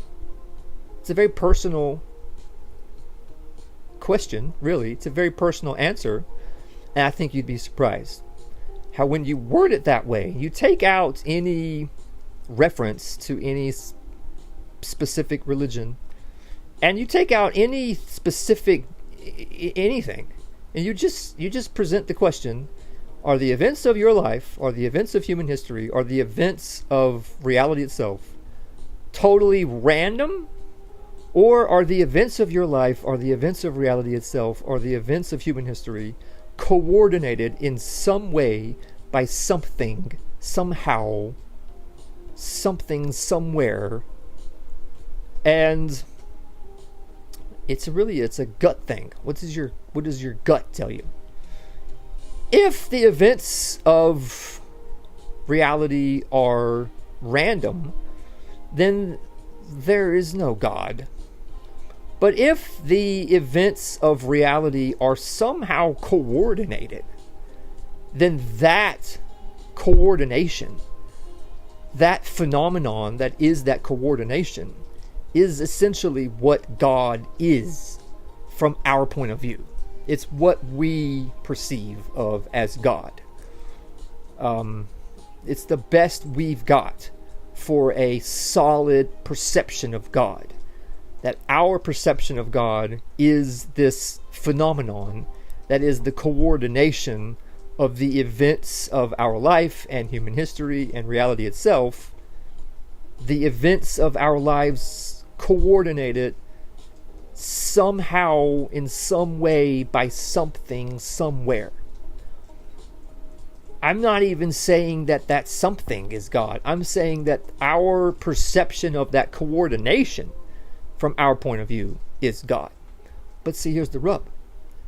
Give me the quantum physics of it. Give me the quantum physics of the coordination of reality by this something somewhere.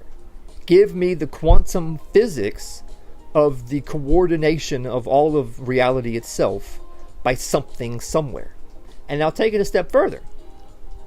You could stop there and say God is this phenomenon that is coordinating the events of reality somehow. But you could take it a step further and introduce the concept of good versus evil and say that God is a phenomenon by where that God is either completely imaginary and that the events of reality are random, haphazard chance, Or God is a phenomenon where the events of our lives are coordinated somehow, in some way, by something somewhere. Or God is a phenomenon by where the events of our life are coordinated somehow, in some way, by something somewhere, and that is a good thing versus being a bad thing. And so then you could introduce the idea of good versus bad and say that this coordination is maybe not trying, but this coordination is producing good. Well, what is that? What is the difference between good and evil? Because you go out in space and there is no good and evil. You go out in the asteroid belt and nothing that ever happens in the asteroid belt is good or evil. If you go out into the observable universe, all throughout the Milky Way galaxy, all throughout Andromeda galaxy, all throughout the Virgo supercluster, all throughout the Ahaaa mega supercluster. What is that thing called? The mega supercluster.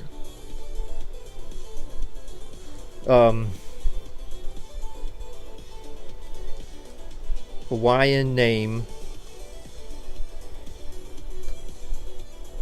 Supercluster. It's super galactic cluster.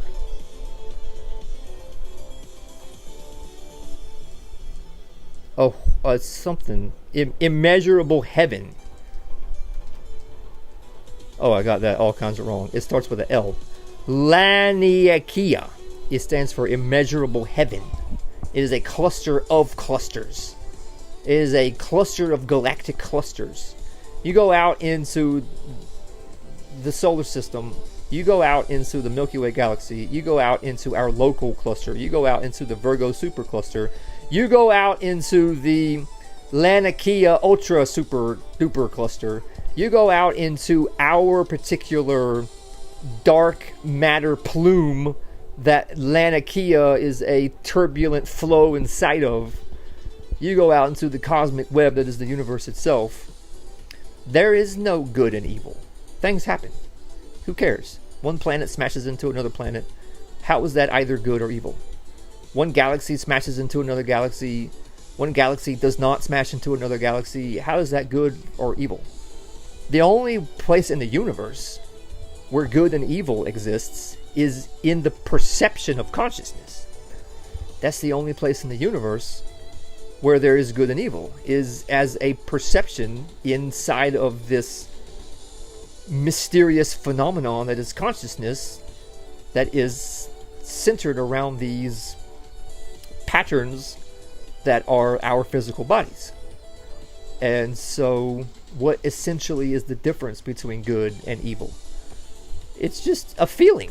You either feel good or you feel bad. What feels good is good. What feels bad is bad. It's really that simple. What feels good is good. What feels bad is bad. Or another way to say that is what feels good is good. What feels bad is evil.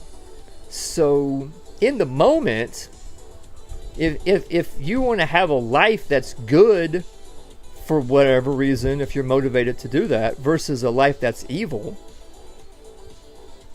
or at least you wanted to just understand the difference, in the moment, it's just what good is whatever feels good, and what evil is whatever feels bad. And it's that simple. So drugs and orgasms feel good, and not drugs and orgasms feel bad. So drugs and orgasms is good, not drugs and orgasms is evil.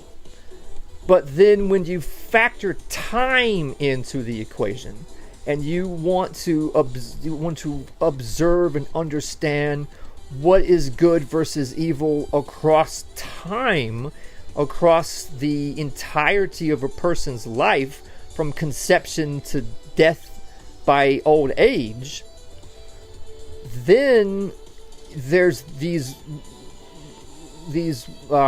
patterns that emerge where people who pursue, momentary pleasure all the time as their only motivation in life, like drugs and orgasms,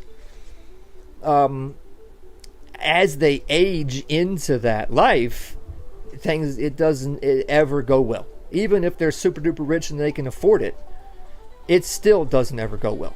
But typically, it turns into like a complete disaster of a life. And so, therefore, that feels bad. It feels bad to be living a complete disaster of a life. And it doesn't feel good. So, it's bad as opposed to good. It's that simple. Good is what feels good. Bad is what feels bad.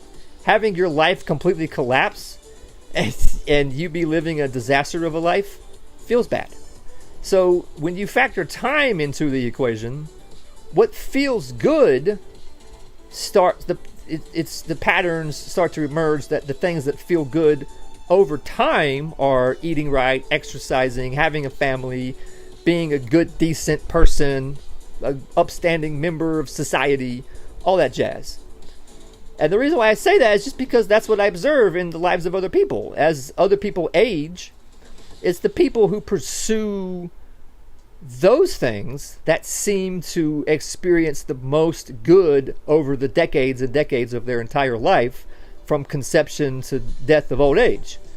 Now, there is the 27 effect. If you're not going to die of old age, well, that does change things, doesn't it? If you're not going to die of old age, well, fuck it. I mean, if you're really going to commit to not dying of old age, then you can join the 27 Club. Let's see, who's in the 27 Club?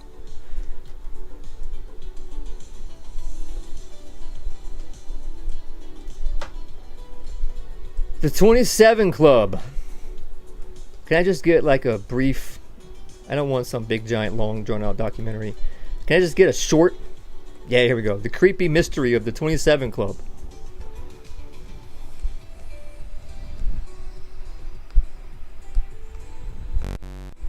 Kapow. The 27 Club is literally the craziest mystery that I have ever heard. What is that? Okay, so the 27 Club is when a bunch of really famous people die at the age of 27. What? And this goes back for decades, man. Like, some of the most famous people in the world are part of the 27 Club, like Jimi Hendrix, Janis Joplin, Jim Morrison, Kurt Cobain, Amy Winehouse. All of these people died at the age of 27. And all of their deaths are surrounded by mystery. Not one single one of these deaths are you like, okay, that one makes sense. Are you sure it's not just a coincidence? Or so, I mean, yeah, it could be a coincidence, but a lot of people believe that these people are dying at 27 because they give up the rest of their life for short-term success to either the devil or the Illuminati. Oh my god. And there's been songs about this, like Katy Perry released a song called That's How I Got the Eye. Right, you get the idea. Or they just are a bunch of drugged out losers. I thought Bradley Noel was in the 27 Club. Is Bradley Noel not in the 27 Club? I can't. The camera's stuck. There we go. Is Bradley Noel not in the 27 Club? Bradley Noel. 19. Oh man, I gotta do math. Can you just tell me? Okay, I'm talking age. 28. Okay, this is a 28. Oh, Brad, damn, nigga, he missed the 27 Club by just weeks. What a shame. You know the thing about Sublime, as Bradley Noel was Sublime. God, man. The thing about this band that I think is fascinating is this band is a big deal. This is one of this helps, I think, define the mid-90s. And this album in particular this self-titled album, which the original album art was actually going to be the band standing in a graveyard, and they decided not to do that because they felt like it was going to be too morbid or something. The original album cover was the band in a graveyard, I believe, if I'm not mistaken. Where's it at? Oh, I've seen it before. None of these pictures are it. Oh, come on, Google. You're dropping the ball, Google. Trust me, it's the thing. The original album cover for the self-titled album, the band was in a graveyard or something like that. I forget what it was. It was something death related, and the band decided to change to not to use it because, trust me, it's a thing. I guess it's such a trivial little thing. Not even Google knows what I'm talking about. But it says here 17 million. Q confirmed. 17 million albums. That's a lot of albums. And what's remarkable about that is that this guy, the band, everything that they did, even that last album, they did as a local band from Southern California. He missed his own big time success by just literally like 2 or 3 weeks. That album came out and then went super massively ultra I guess we'd say viral today. It became a big giant hit, but that happened about 3 weeks after he died of a heroin overdose. So if he lived his entire life as a local musician from Southern California. It's easy to think of Sublime as these big time rock stars because 17 million albums worldwide is big time rock star stuff. But he never thought of himself as a big time rock star. He thought of himself as just a local guy from Southern California because that's all he ever was. That's the only perception of reality he ever had of himself. So if your perception of reality is of Bradley Nowell is big time huge rock star, that perception of reality is different from his perception of his own reality. Funny old world, isn't it? So let's take a break because it's getting a little hot and heavy. Let's listen to a Sublime song. What's a good Sublime song? What's a good Sublime song? 27 Club. Bradley Nowell missed the 27 Club by just a few weeks. Man, that's too bad. He should have died earlier. Damn, Bradley Nowell is so lazy. He can't even be on time for the 27 Club. He was late for the 27 Club. He was like, oh, I'm here to join the 27 Club. And they're like, oh, you know you're 28 now, right? And he's like, don't worry about that, guys. Shut up. Okay? So I'm going to listen to a good Sublime song. How about... We're going to go... We're going to do it. We're going to listen to a Sublime song. I'm going to get a good... Here's a visualizer. Does it have the lyrics? I want the lyrics. I want the lyrics. I don't want just to visualize it. I want to visualize it with lyrics.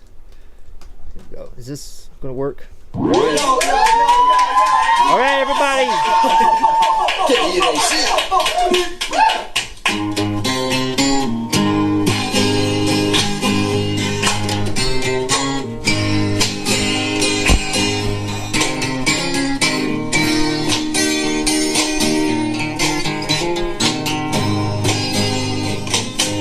By the rivers of Babylon, where he sat down, and where he went, when he remembered Zion. Oh, for the wicked carry us away, captivity required from us a sound. How can we sing off a song in a strange land?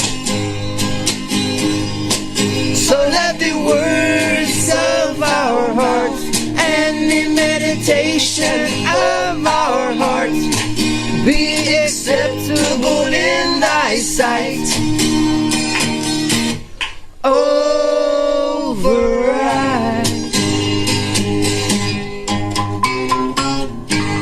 Xylophone solo, yes.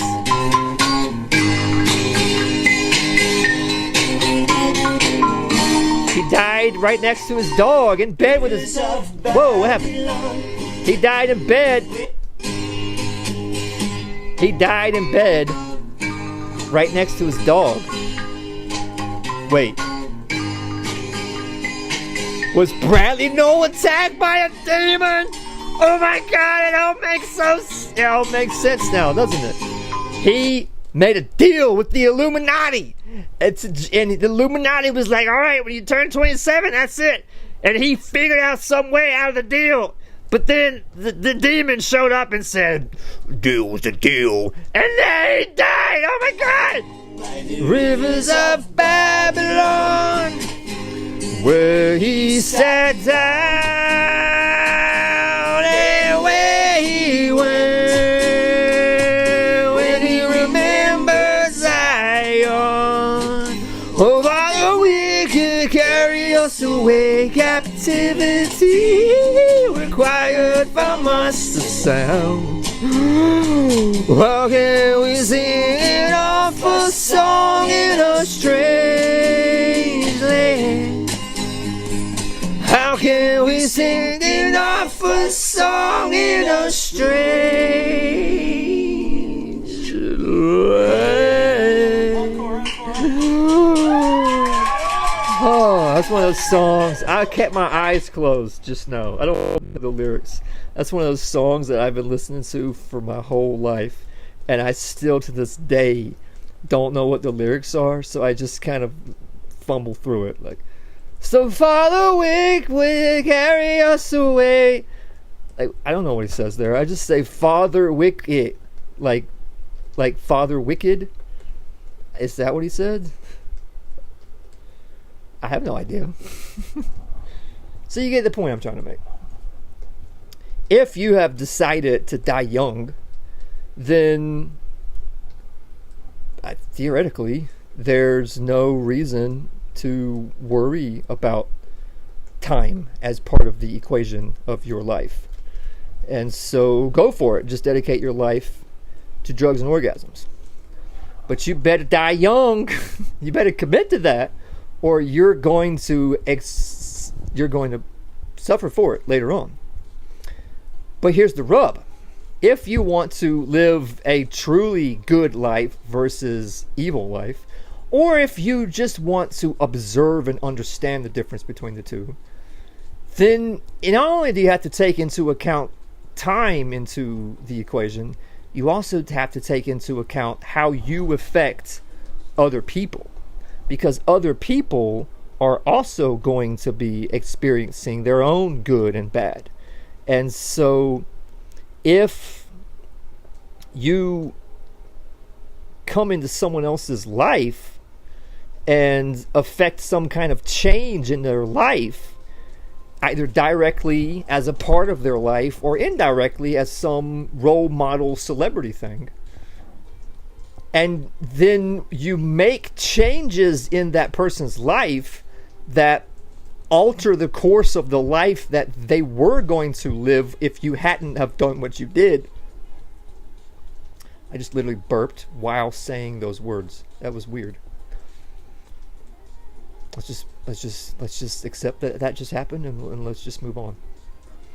If you come into someone's life and you make changes in someone else's life, then what that means is that they're going to have a different experience throughout their life than they would have had if you had not have come into their life. And that's true whether you come into someone's life directly as a part of their life or indirectly as just some sort of role model thing off in the distance. And if the effect that you have on them causes them to feel more good over the entirety of their life from conception to death of old age, then the effect that you had on them was good. But if the effect that you have on them from the from conception to old age is that they feel less good or more bad, then the effect that you have on them is at best less good, if not bad, because they felt bad as a result of what you did. So therefore, even if you're willing to join the 27 Club, even if you're willing to commit to dying young in exchange for a life dedicated to drugs and orgasms, you are, I guess, technically, from your own point of view, not doing anything bad, just as long as you can accept that 27 deadline without that causing this, underlying anxiety. But regardless, the effect you're going to have on other people is going to be bad, so it's still bad. So that, in essence, is the difference between good and bad. It's just simply a consequence. Things turn out good or they turn out bad. In other words, things either turn out in such a way that it makes people feel good, or it increases, things either turn out in such a way that it increases the net amount of good in people's lives versus the net amount of bad across time. But there's yet another way, there's yet another level of understanding to good versus evil. There is good and evil in your personal life at this moment. There's good versus evil in the entirety of your life, from conception to death, whether that death be dying young or dying old, and what lifestyles produce the most net sum of good over the course of your life. And then there is the net amount of good versus bad you feel in your own life from conception to death, plus the changes that you make in other people's lives, which you can't even know what those changes are unless you somehow have access to view other timelines where you didn't do the things that you did. And even if you did have access to other timelines, how can you ever truly know what somebody else is feeling? You can ask them, but are they being honest? How can you ever truly know what someone else is feeling? So you can't even know the effect that you have on other people. But just because you can't know that effect doesn't mean it doesn't exist. Just because you can't know what it is doesn't mean that it's not real. You have a real effect on other people when you come into their lives, either directly as part of their life or indirectly as some role model or influencer off in the distance. You're affecting their life. And if that effect is good, then what you did was good. If that effect was bad, then what you did was bad. And just so you know, if you're just trying to help some big fucking desperate military to perform some big global psyop so that this desperate little military, this fake little mercenary group pretending to be George Washington's militia, can desperately cling to existence as it's desperately running around the world, trying desperately to clean up its own mess that it's made, desperately trying to distract people from all of its numerous crimes against humanity over so many generations that it's hard to count them all. And that is the goal that you're trying to achieve as you shove yourself into other people's lives. Good and bad is not determined by the continued existence of some mercenary group's brand as being the militia of George Washington's. Good and evil is not determined by the continued existence of the brand of some corporate mercenary group that is clinging to the brand of being George Washington's militia who saved the world from Adolf Boogeyman. Good is the net feeling of good versus bad that people feel over the entirety of their life.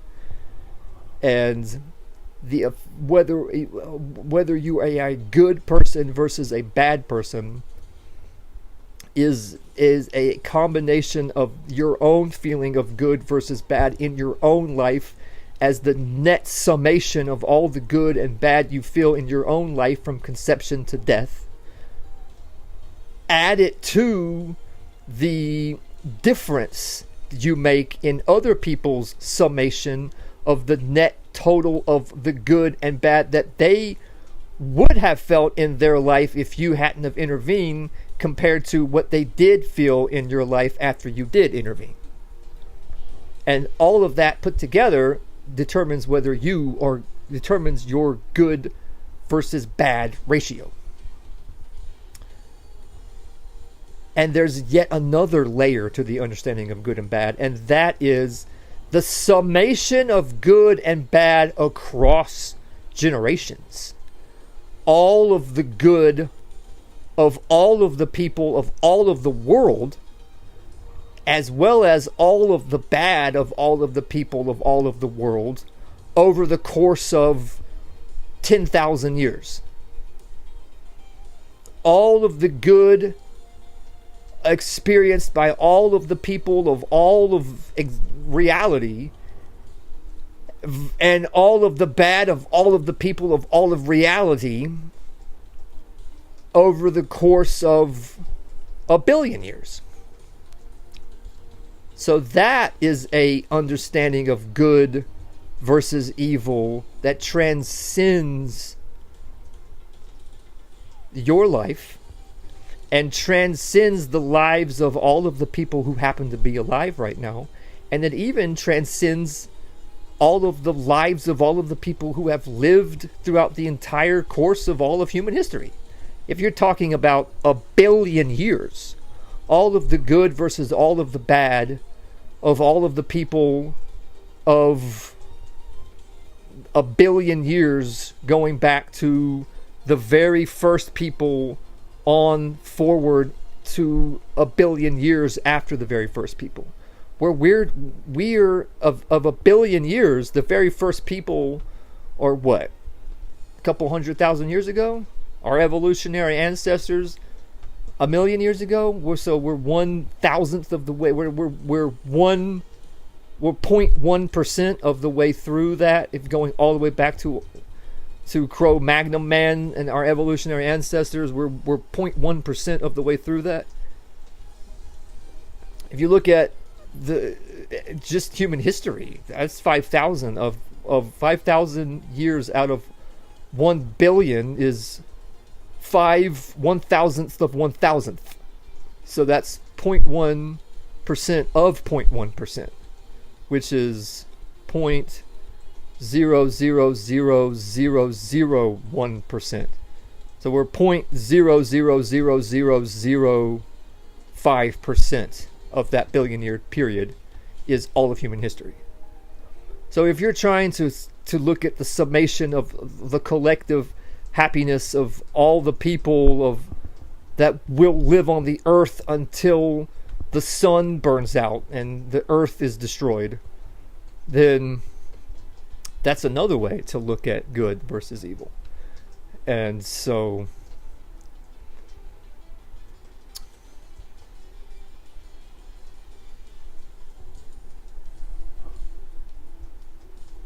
makes me think of people when they say, why would God let bad things happen? If there's a God, why would God let bad things happen? Well, first of all, why would God care at all about good or bad? You're projecting onto God some intention to create good rather than bad, which the idea of God does not actually require that God do good. In order for God to exist, God could exist and not care about doing good. Or God could exist and God is trying to create the largest summation of good over the course of 1 billion years, rather than just in your life, rather than just in the lives of the people who happen to be alive right now, rather than just in the lives of the people of the last 5,000 years. And so it's like if you were to go on a journey through space and you're going 1 billion miles, the littlest, tiniest little adjustment at the start of that journey is going to make a huge difference versus when you go a billion miles out. So if God is trying to, get us pointed in just the right direction to make sure that a billion years out we're going in the right direction, that aiming might be very unpleasant. But if God is trying to create the biggest summation of good over a billion years, then God's willing to torture you and everyone on this planet, because your torture is just this 0.00005%. All of human history is just this 1,000th of a percent of this time frame. But is it really that bad? I mean, no matter how bad it is, it's still God's creation. No matter how bad it is, most people, even the most miserable people, are not miserable all the time. If God's trying to create the biggest summation of good over the course of a billion years, that includes you. God wants to make sure your contribution to that is the biggest it can be.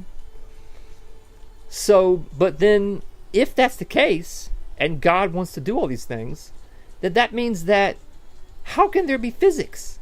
How can there be laws of physics that determine what motion objects move through the time and space with these very predictable things like 9.8 meters per second squared, and all this quantum physics is also predictable? It's with quantum physics, it's all based on probabilities, but the probabilities are very reliable. And with Newtonian physics, or whatever it's called now, I don't think it's called Newtonian physics anymore, classical physics, whatever, that is extremely reliable and extremely predictable. So then, but yet it can't explain consciousness, so it can't explain feelings, so it can't explain good, it can't explain evil. But if there is something like a God, then how God is able to coordinate the events of reality while at the same time we perceive these extremely reliable phenomenon like electromagnetism and gravity, it seems as though that's a contradiction. Like, how can that be possible, that God is coordinating the events of reality and at the same time reality be this predictable matrix of matter and energy moving around through a time-space continuum? It kind of seems like it's got to be one or the other. It's got to be either God is coordinating everything, or matter and energy are just moving around in a time-space continuum, and that nobody is coordinating any of it, and it's just happening. And same thing with your consciousness, because your consciousness creates this perception of this thing called free will, where you make choices. So how can God be coordinating the events of reality, which would seem to include the choices that you make and the things that you do? How can God be coordinating the choices that you make and yet you have free will? That seems as though it's another contradiction. And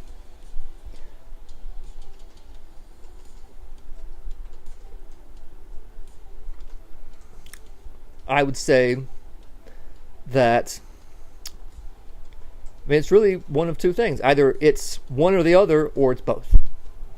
If it's one or the other, then that means two very hard pills to swallow. One is that there is no God. That is complete nonsense, and we know everything. And consciousness, we haven't figured that out yet, but who cares? We know basically everything, and there is no God.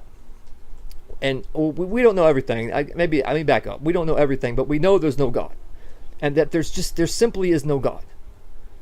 or there is a God, and all of our physics are all just like, it's just a coincidence that our physics happens to look like it's so reliable when it's not, and that it's just a God is like toying with us and tricking us into thinking that our physics is, or it's a big government conspiracy to cover up the flat Earth and fake all the dinosaur bones. You know, either it's really kind of have to go to one of the two extremes. Is either like all physics is all black magic voodoo nonsense, and the government's hiding the fact that the Earth is flat and faking all the dinosaur bones and faking space, or there is no God. Those are the two choices that you have to make if you choose one or the other. In other words, if you choose that reality is physics, or reality is coordinated by God. And if reality is coordinated by God, that is not possible according to our physics. So, and if reality is just physics, that is not possible according to the belief in God. So they kind of are incompatible. And same thing, if either you have free will, or the choices you make are just the expression of the will of God, and that your free will is just an illusion. And that's kind of the choices that you have to make if you choose one of those two things, which typically is the logical thing to do when faced with a contradiction. When faced with two things that are just simply incompatible with one another, you would typically, the logical thing to do is to choose one or the other. Like, for example, multicultural civic nationalism is this insane, crazy nonsense where we're trying to take all of these different races and all of these different cultures and shove them together because of some 1950s civic nationalist, big giant psyop, right, left, Democrat, Republican bullshit, where everybody's competing with each other to see who could be the most good for optics. And then if is anyone out there who could control the optics of both sides, then you've got an entire army of ambitious assholes all competing with each other to see who can be the most good for optics just out of sheer selfish greed. And then if you can get some of those to embrace a little corruption, you can create this sort of outer shell of corrupt versions of those ambitious assholes. And then if you can compromise some of them, you create the next inner circle of corrupt, compromised, ambitious assholes. And then if you can pull out of them a bunch of religious fanatics like jihadi Muslims and Zionist chosen pimps and the Agenda 2030 Bohemian Grove new agey faggots that we have to save Mother Gaia from the evil humans by worshiping AI gods,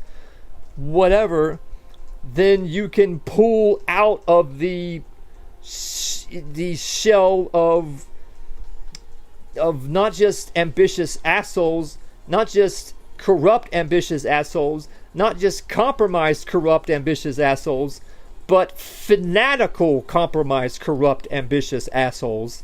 And then if you can pull out from them anyone who happens to be a sociopath, narcissist, and or psychopath, then you can create this little wall of bureaucracy around a head of state impenetrable bubble of child raping cannibals of old banking families that have inherited the central banking system as a big global mafia hustle that was set up by the oligarchs of the Vatican, aka the oligarchs of ancient Rome.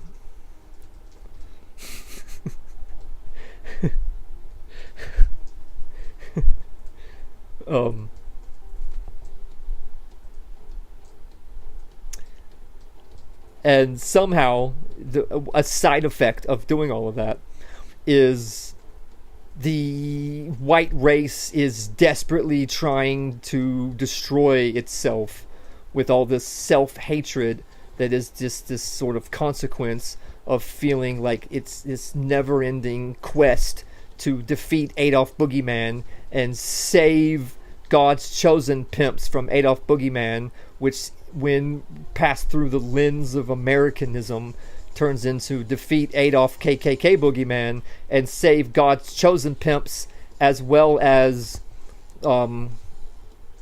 foundational black Americans from the evil white race.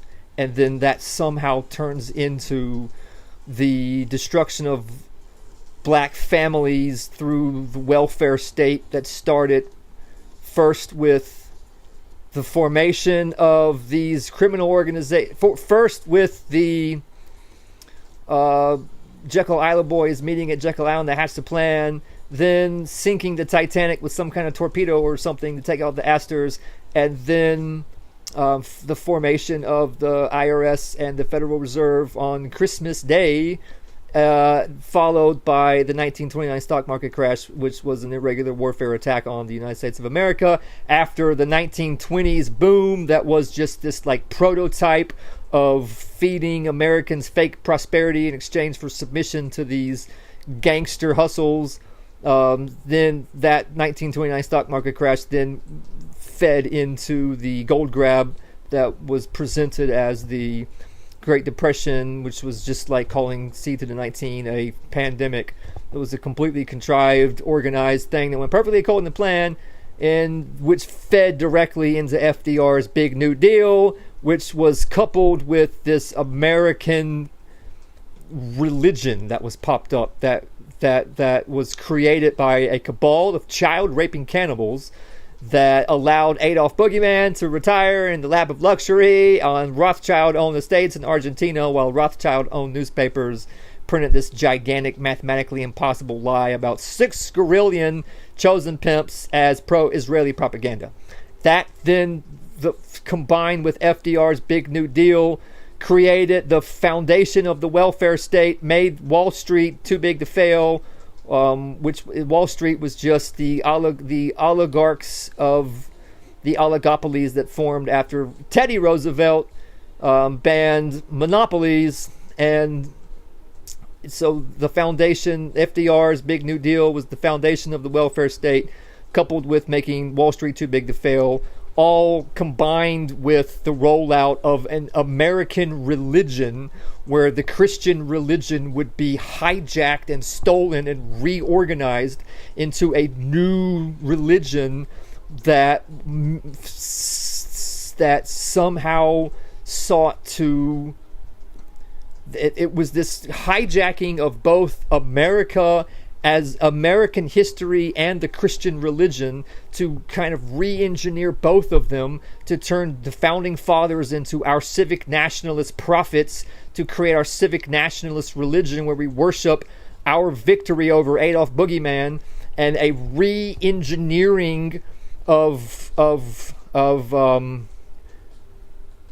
a new religion that formed out of that worshiped the defeat of Adolf Boogeyman and worshiped the civic nationalist nation of immigrants created by the founding fathers, that was fused with these bizarre, weird interpretations of the prophecies of the Bible that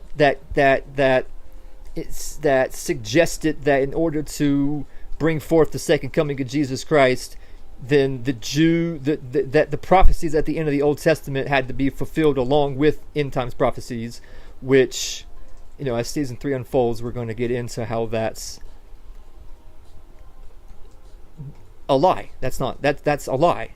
But this big false Christianity preached this message that in order to fulfill the prophecies of the Bible, then the prophecies at the end of the Old Testament have to be somehow fused together with end times prophecies and all these crazy, weird, fringe evangelical theories about this thing called the Antichrist and the rapture, and that is now what Christianity is, and that Christianity bows down in submission to civic nationalism and gets its 501c3 and chooses to either support the Democrats or the Republicans narrative and supports this theory that Christianity's fulfillment of Christian prophecy means the fulfillment of the prophecies at the end of the Old Testament, which is rounding up the Israelites and bringing them back to the Holy Land to reestablish Israel, and then ignoring the fact that the Ashkenazi and the Orthodox are the descendants of Khazarian refugees, and ignoring the fact that they're just the tribe of Judah and not all 12 tribes, and insisting that some child-raping cannibal cabal global gangster government running all the banks and the head of state level of all the governments, bringing a bunch of disgusting ghetto trash pimps into the eastern shore of the Mediterranean as useful idiots to be used to create strategic tension in that part of the world and to create some big money laundering operation for the American government and another little intelligence, another little branch of their global intelligence mafia, is the fulfillment of both the prophecies of this made up fake religion that is this Babylonian mysticism nonsense that these idiot trash people, these idiot fucking trash people call some religion, mixed with not only the 700 clubs bullshit, but also somehow Catholicism gets in on the whole thing to some extent. And I don't hear a lot of pushback from the Orthodox Christians, and that the fulfillment of Christian end times prophecies involves a global gangster government made of child raping cannibals rounding up a bunch of ghetto trash people who are maintaining a multi-century long gigantic hustle where they're pretending to be the Jews of the Bible, which makes no sense at all, when they're actually the descendants of Khazarian refugees with their Talmud Babylonian mysticism blasphemy that they actually have the nerve to claim is the first covenant between God and man, and that there is no second covenant between God and man. And this child-raping cannibal cabal rounding these people up to bring them into the Holy Land as useful idiots for strategic tension for their global gangster government plot for world domination, and to create a strategic tension that constantly keep killing a bunch of people, is the fulfillment of Christian prophecy according to Christians. It's and that somehow is fused with the worship of the founding fathers as these civic nationalists, and all of this is all just to lay the foundation of the modern American two-party duopoly paradigm that then paved the way for the civil rights movement to create a new normal in the optics of the Republicans and the Democrats, aka the optics of the ambitious assholes that form this wall of bureaucracy, which then lays the foundation of the next phase of the welfare state, which destroys the black community and also creates this religion of white people who are either right or left, and the white people on the left who join this religion that worships the American government, which is this bizarre, weird, two-party religion that's made up of these crazy people who hate each other. And this is mostly a boomer thing. The left side of that gets it in their mind that in order to defeat Adolf KKK Boogeyman, they have to, at breakneck speed, round up homeless people and college students from all over the world and dump them in black ghettos and college campuses as fast as humanly possible, so a bunch of frat boys like the Rothschilds and Rockefellers can have cheap labor and destroy the American middle class. And that if you try to even so much as slow them down, you are Adolf KKK boogeyman, and they have every right to absolutely destroy your life. And it's these weirdo, bizarre college professor, soft-spoken women and dick-sucking faggots, and then their counterpart worships war and worships the Axis powers and the Allied forces working together to conduct a hostile restructuring of Western civilization, and worships a Saturday morning kids cartoon giant lie where, no, actually the Allied forces defeated the Axis powers and saved the world and saved God's chosen people and brought God's chosen people into the Holy Land, which is all, it's not just lies, it's blasphemous lies, because those are not God's chosen people. God made another choice. God chose those people a very long time ago, and then God unchose those people. And those people that God chose are in the distant history. They have nothing to do with these descendants of Khazarian refugees and their multi-century long stupid ghetto hustle where they pretend to be the tribe of Judah. And the prophecies at the end of the Old Testament, that window of opportunity to fulfill those prophecies came and went 2,000 years ago, and the Allied forces and the Axis powers were answering to the same people the whole time, and were conducting a hostile restructuring of Western civilization and the Orient on behalf of a cabal of child-raping cannibals that then went on to conduct a hostile restructuring of all of Earth using America's primarily, but other countries' intelligence agencies doing all these stupid color revolutions and the occasional little war here and there, like Vietnam and Iraq and Afghanistan, combined with these drug cartels and terrorist organizations that did not exist, did not exist as some counterpart to the war on terror and war on drugs, but as a single entity with the war on terror and war on drugs. Which, you know, in other words, the United States of America is the modern America that came out of World War II is the two-horned beast of hell spoke of in the book of Revelation, chapter 13. Repent! Repent!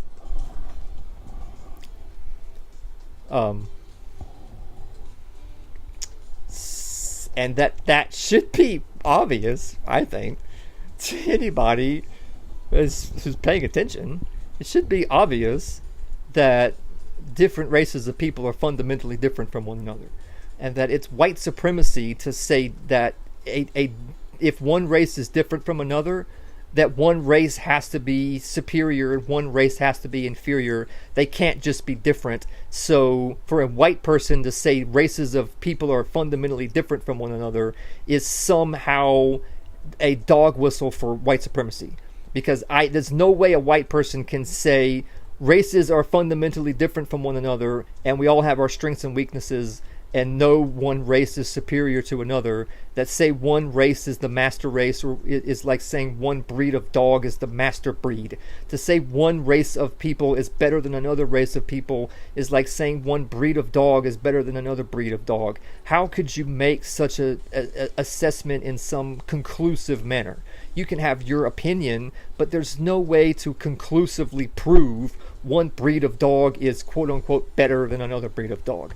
Just like there's no way to conclusively prove one race of people is better than another race of people. However, I used to work with dogs, and I can tell you that different breeds of dogs are fundamentally different from one another. And when you get 10 German Shepherds in a room together, you've got 10 individual dogs that are all different from one another, but there's also certain tendencies that breed has with regards to not only its intelligence and its personality, but also its physical abilities and its physical appearance.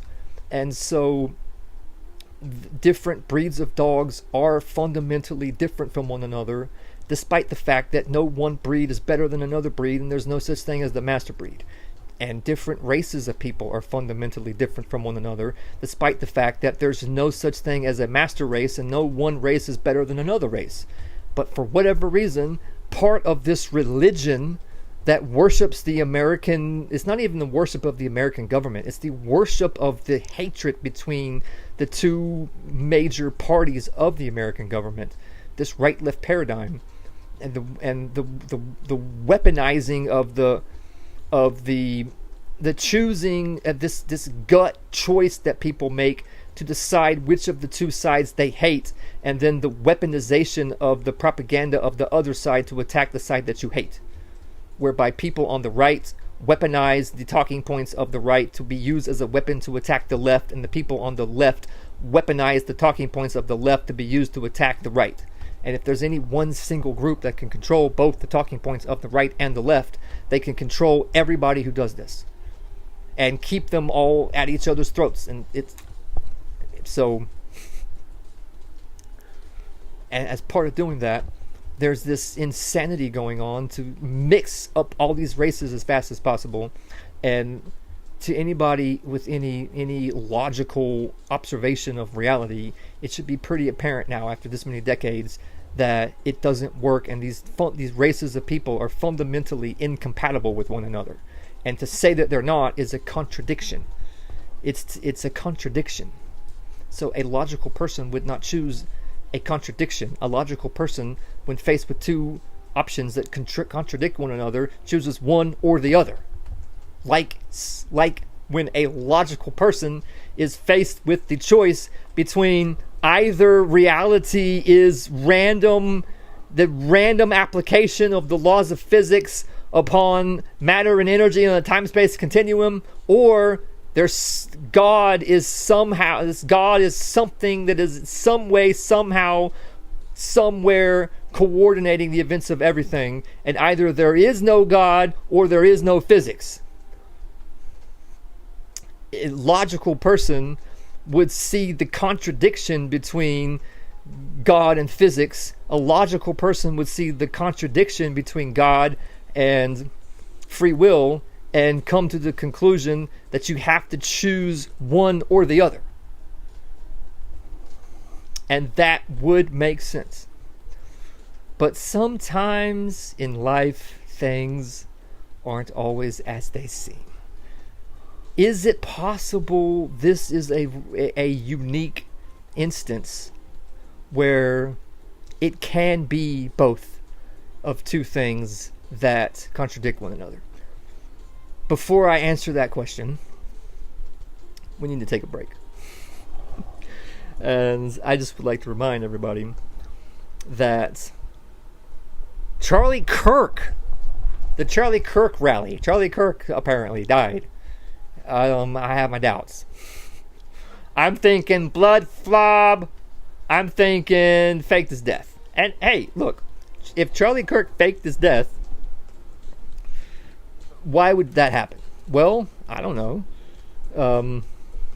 I do know that Marines landed.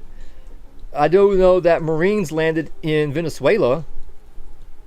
I think it was either on September 11th or September 12th.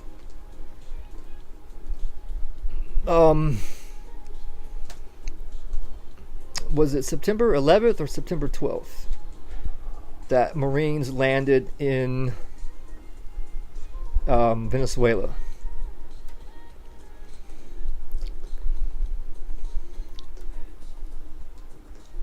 That happened. Like, we have boots on the ground in Venezuela, and we have since it was I had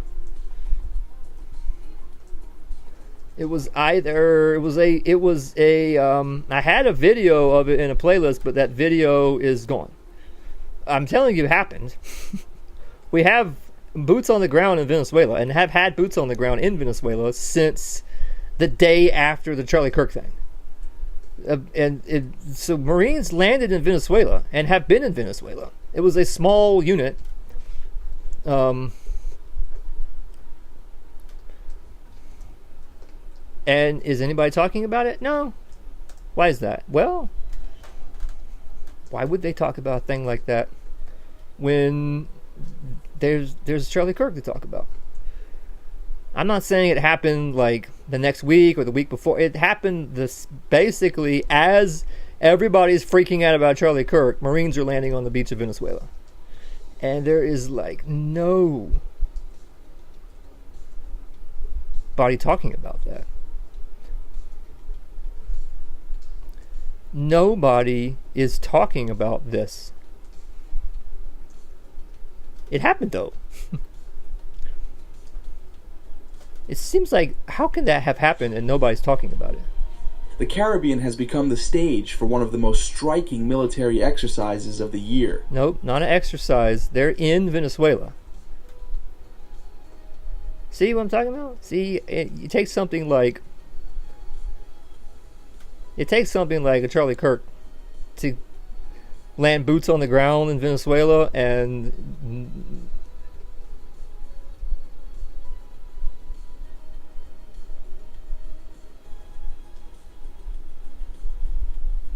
No, I should have recorded it offline. Anyway, it definitely happened. It happened.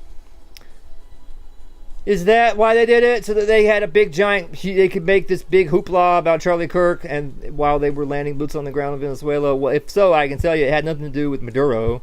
That's not what the point of it is. What is really going on? I don't have no idea, but I know what's not going on. What's not going on is what I'm told is going on. That's all I can say with certainty. I never know what's happening, but I always know what's not happening. And what's not happening is what I'm told is happening. So anyway, Charlie Kirk. I'm getting off topic. Charles Kirk faked his death. He did a good job too, I guess, all in all. The whole Turning Point USA crew was in on the whole thing. In my humble opinion, if you think otherwise and you think Charlie Kirk faked his death, I just want you to know I'm not laughing. I'm not making jokes about Charlie Kirk dying. I'm making jokes about Charlie Kirk faking his death. If I thought it was even remotely possible that he really did die, and I was unsure, maybe he died, maybe he didn't, then I wouldn't have such a sort of, joking attitude about it. But I am, from my point of view, in my perception of reality, it is a 100% certain fact that Charlie Kirk faked his death. And hey, I'm jealous. I wish I could fake my death and join the World Protection League and hang out with Michael Jackson and Prince and JFK Jr. and Princess Diana and Pee Wee Herman and freaking Kobe Bryant. Where do y'all get to hang out? Y'all hanging out on that island in Hawaii that billionaire dude just bought? When do I get to join the World Protection League and hang out with the real Melania? Yeah, man. The real Melania Trump. She, as soon as Trumpy Poo was inaugurated in 2017, Melania said, peace and I'm out. And we've had a body double Melania ever since. The real Melania is, I'm sure, hanging out on the beach with JFK Jr. and Princess Diana and Pee Wee Herman.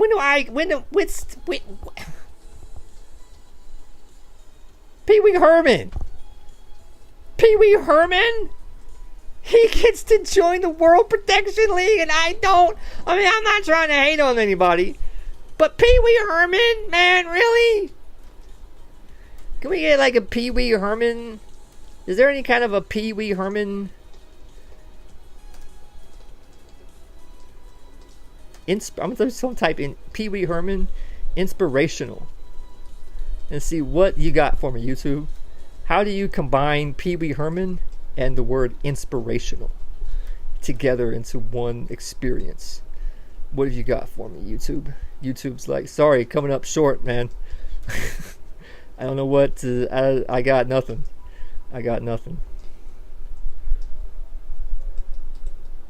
An inspirational quote by Pee Wee Herman. Oh. Why was this buried down? What? YouTube, what? What? How is that not the very first result? It's literally exactly what I searched for. I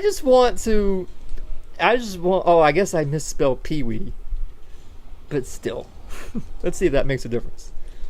I'm clicking. Okay, I just want people to understand the reality of my life. I asked YouTube. I said, YouTube, is there anything from Pee Wee Herman that's inspirational?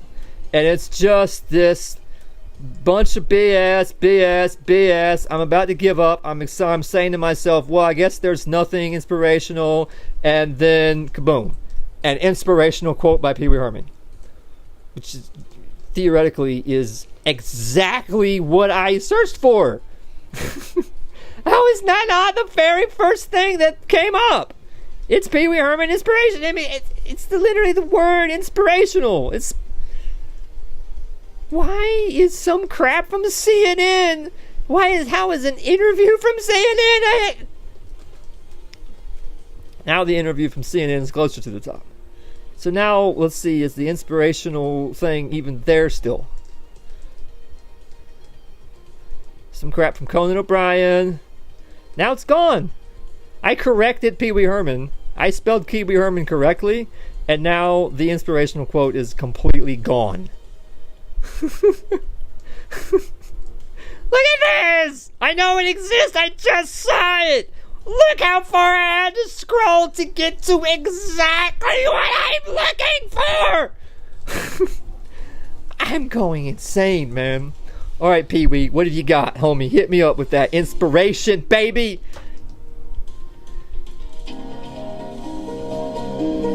Oh wait, I gotta read it myself.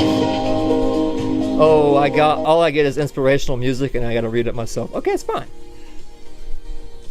I don't get any like. I want Morgan Freeman to read it to me or something, but I'll read it myself. Gotta channel my own inner Morgan Freeman voice. You can't just wish and hope for something to come true. You have to make it happen. That's it. That's the quote. You can't just wish and hope for something to come true. You have to make it happen. I'm trying, Pee Wee. I don't know what else to do to get those with the seal of the living God in their forehead to burn the whore of Babylon already. I've tried everything I can think. I mean, I don't know what else to do. It seems, from my point of view, as though they have free will. And that's a real problem, Pee Wee. I wish I could just snap my fingers and just make them do it. What the fuck? God!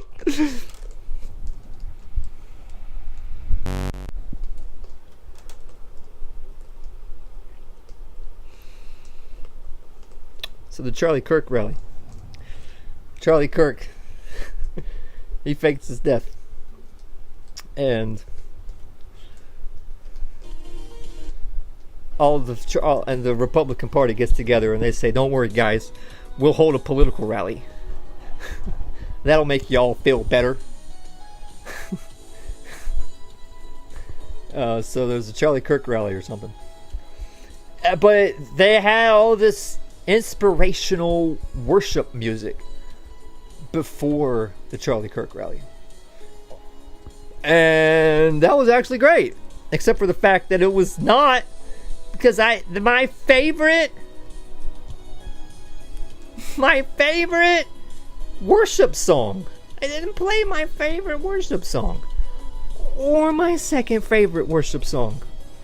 Or my third favorite worship song. I didn't play either of them. I already played my third favorite and my second favorite. I'll play my third favorite again and remind you what my second favorite was.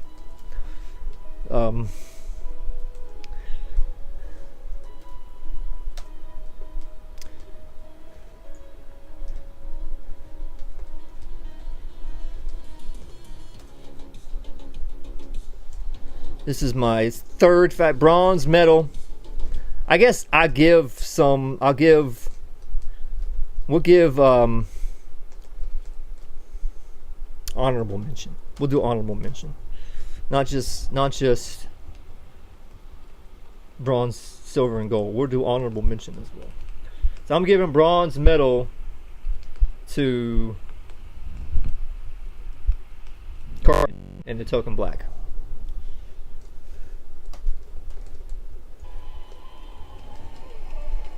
All right, Christians, how we feeling tonight?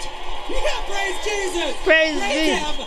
Well, let's keep this salvation train going with the hot band Sanctified. Apparently there's been a change. Give it up for Faith plus one. You know, Jesus, I've been thinking a lot about you lately, and, well, that's why I wrote this song. I love you, Jesus. I want you to walk with me. I feel the Holy Spirit. I'll take good care of you, baby. Call you my baby, baby. You died for my sins, and you know that I would die for you, right? What's the matter, baby? You're trembling, Jesus, baby.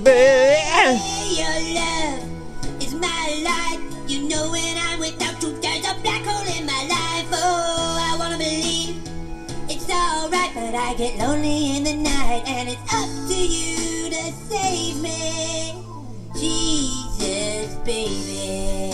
Yes, that's powerful. That's powerful. I'm gonna give that the bronze medal. Who am I gonna give honorable mention to? I'll tell you who I gave. This is who I gave the silver medal to. The silver medal.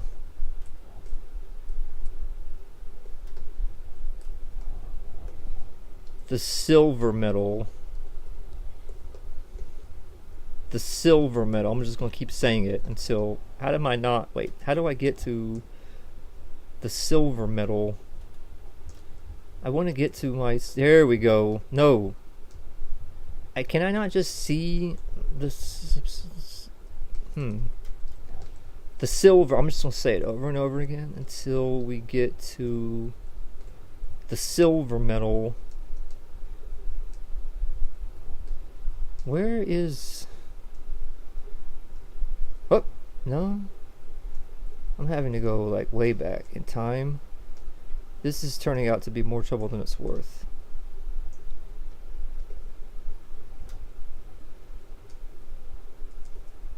I'm trying to do something that I thought would be a lot easier than it turned out to be. Oh, you gotta be kidding me. Has it really been this long since is this real life right now? I'm trying to do something so simple, and how do I scroll? I want to scroll down. Oh, that's it at the very bottom. That's okay. Woo! I was getting worried there for a second that I wasn't going to be able to find what I was looking for. This right here.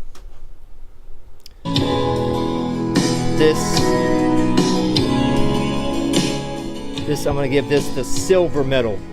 Oh, let's sing this together. Let's sing it together, guys. I count on one thing.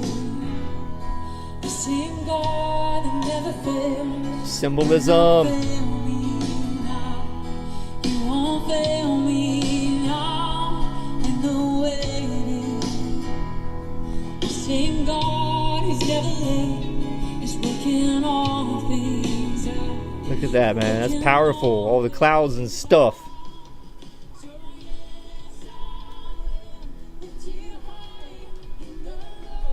So who am I going to give the honorable mention to? I'm going to give honorable mention for the best worship music to just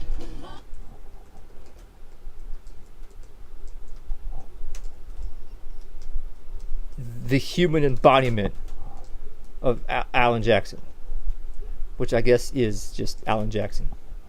Alan Jackson as an entity is the Alan Jackson as no, I wanted to go to the playlist. Oh god, here we go with playlists. No, why is it in the corner? Oh my god. View playlist. There we go. Okay. So there's basically any Alan Jackson gospel music is all together one cohesive experience. that cohesively will receive the honorable mention. So I just clicked on this. There's so much Alan Jackson gospel, the one I want to play isn't actually here.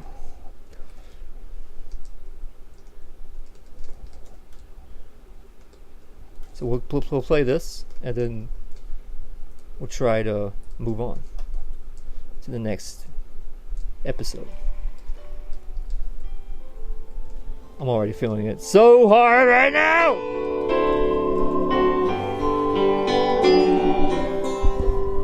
Oh Lord, my God, when I in awesome wonder consider all the worlds thy hands have made, can't help but notice they didn't play this at the Charlie Cook rally either. I see the stars, I hear the rolling thunder. It's so powerful. I'm gonna start it over. It's that powerful.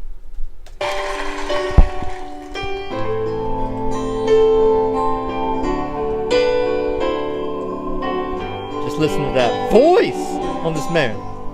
Oh Lord, my God, when I in awesome wonder consider all the worlds thy hands have made, what a beautiful man. I see the stars,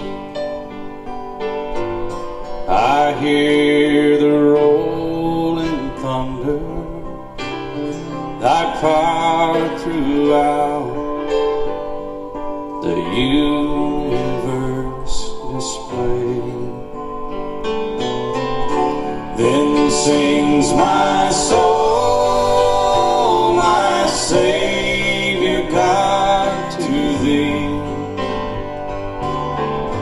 How great thou art, how great thou art. Then sings my soul, my Savior God, to thee. How great thou art, how great thou art. When Christ shall come with shouts of acclamation and take me home, what joy shall fill my heart. Then I shall bow in humble adoration and there proclaim, my God, how great thou art. Then sings my soul, my Savior God, to thee. How great thou art, how great thou art. Then sings my soul, my Savior God, to thee. How great thou art, how great thou art, how great thou art, how great thou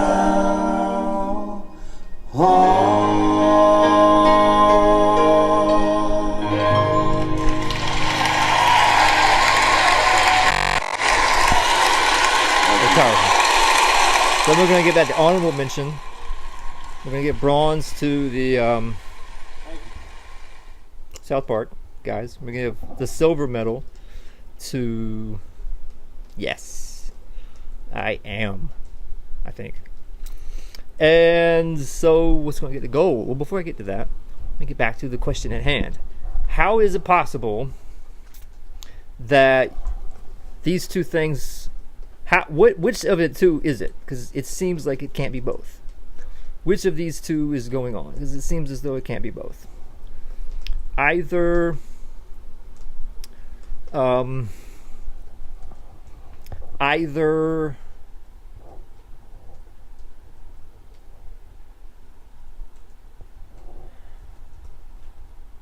reality is just the random, haphazard result of the four fundamental forces applied to matter and energy in a time-space continuum, or there is something that somehow, some way, something, somewhere is coordinating the events of reality. In other words, there's a God. But if somehow, some way, something, somewhere is coordinating the events of reality, that coordination should be observed. And in the calculation of the four fundamental forces and all of the mathematics associated with quantum physics and with classical physics, that coordination, not only is it not observed, it's observed not happening. And so therefore the only evidence, all of science exists as evidence to the contrary of the existence of God. The only evidence in the support of the existence of God is, you could make the argument, statistics, it's statistically more probable. You could make that argument, but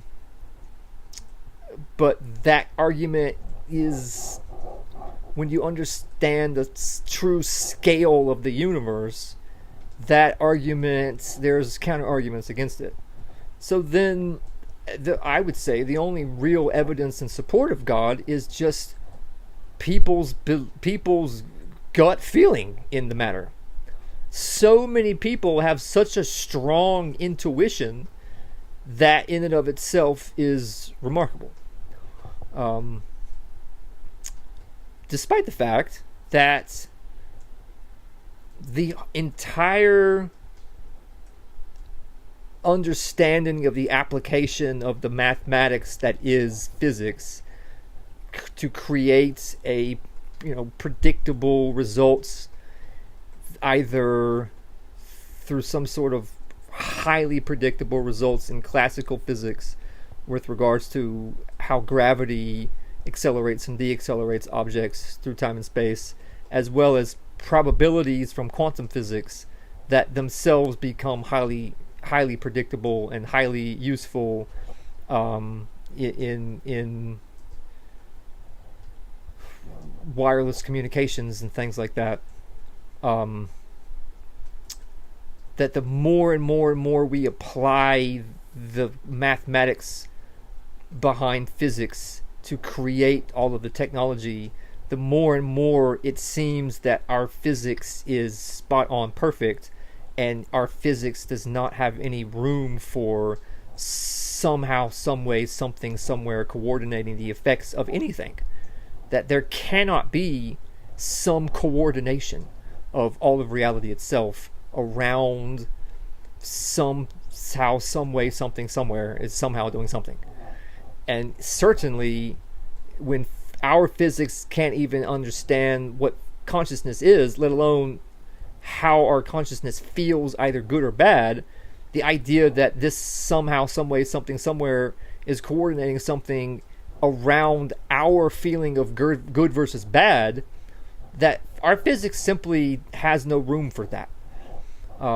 So logic would suggest you kind of have to choose between the two, but that choice is a profound choice, because you're either saying that there is no God, or you're saying that all of physics and all of science is all some government conspiracy, and all of physics and all of science is all some elaborate hoax that's being put on by the devil or something.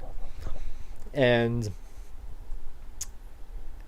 in addition to that, if you take this coordination of the events of reality beyond just the physical reality and into the choices that are made by people, now the conflict exists between somehow, some way, something, somewhere coordinating the events of reality and you having the free will to make the choices that you make to do what you choose to do, regardless of what somehow, some way, something, somewhere wants to do, coordinate your reality. That how can somehow, some way, something, somewhere be coordinating the events of reality, and that be including your behavior, and you have free will?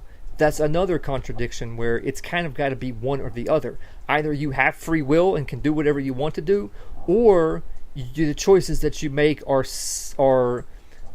either all or somewhat determined by somehow, some way, something, somewhere coordinating everything.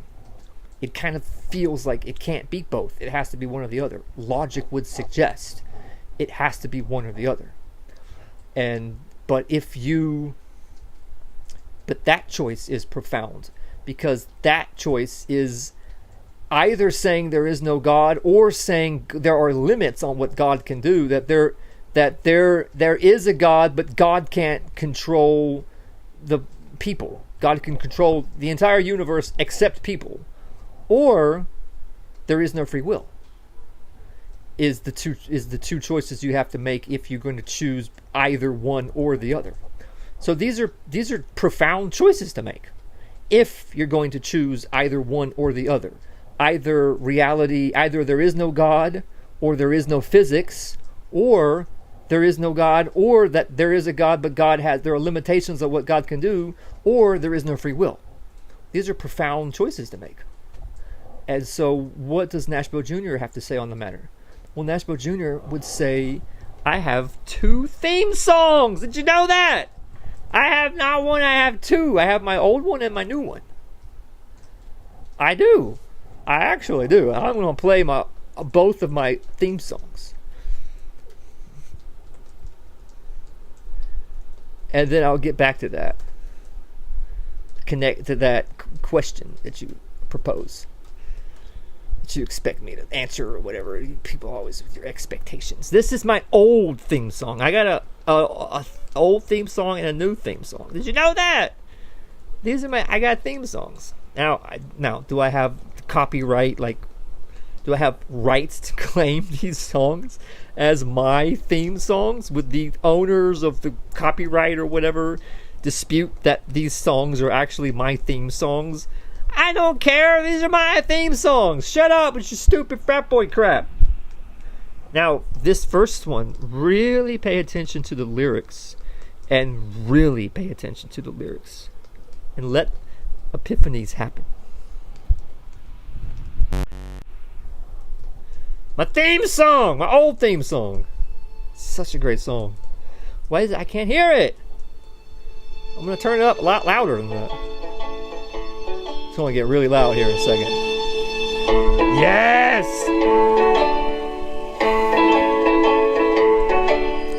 Why are there so many songs about rainbows? And what's on the other side? Rainbows are visions, but only illusions.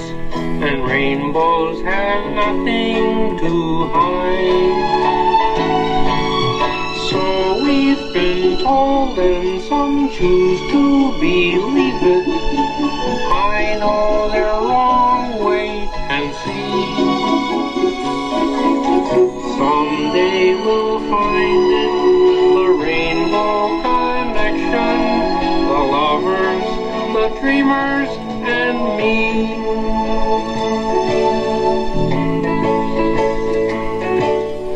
Who said that every wish would be heard and answered when wished on the morning star.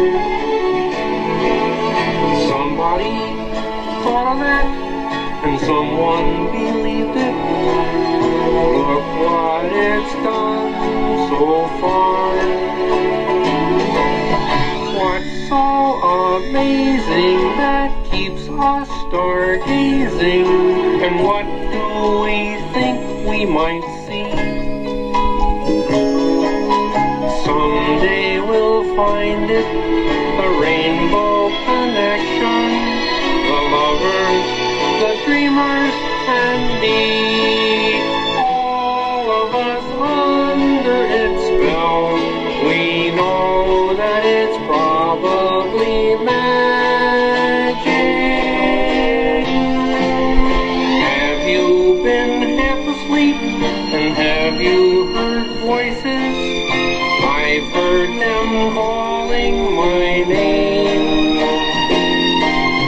Is this the sweet sound that calls the young sailor? The voice might be one and the same. I've heard it too many times to ignore it. It's something that I'm supposed to be. Someday we'll find it, the rainbow connection, the lovers, the dreamers, and me.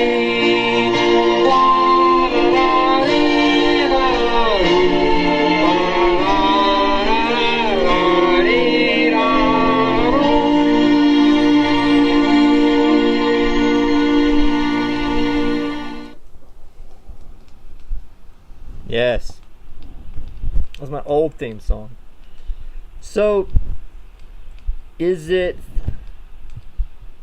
if you decide to choose either reality is the application of four fundamental forces on matter and energy in a time-space continuum, then there's no room for God as anything other than some far-off entity that isn't doing anything. Maybe he's observing, but that's it. But really, if your perception of reality is four fundamental forces acting upon matter and energy in a time-space continuum, then essentially there is no God. But if your perception of reality is that there is somehow, some way, something, somewhere that is coordinating the events of reality, then that phenomenon, that coordination is God, and that coordination contradicts all of science and all of physics. So there is no physics.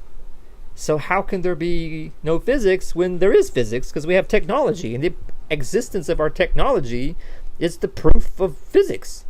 So you have to either have some serious cognitive dissonance, or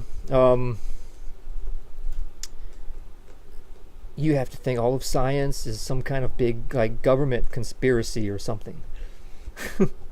So either there is no God or there is no science. There is no God or there is no physics.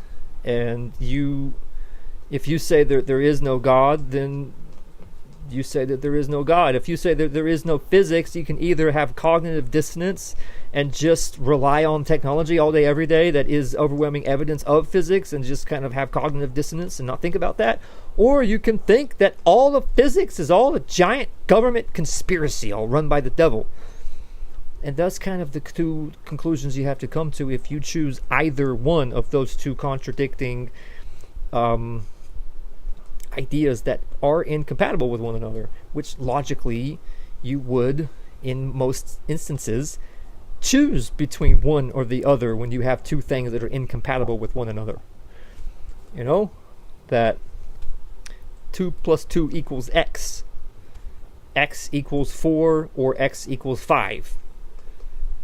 You know, you would, maybe that's not a good example. That 2 plus 2 equals x, or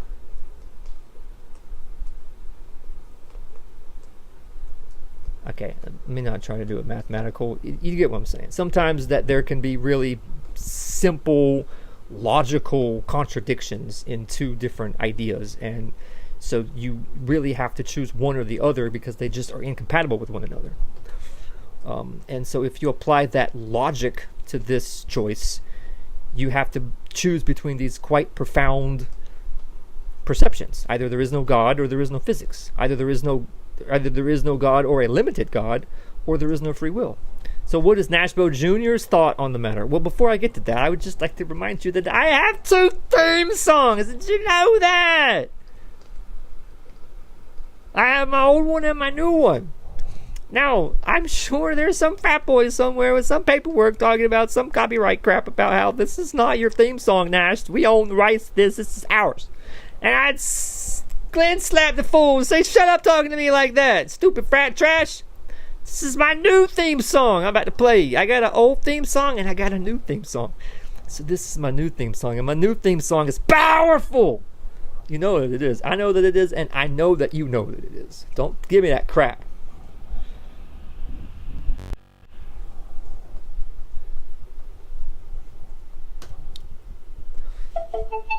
Oh, I'm already feeling it so hard right now.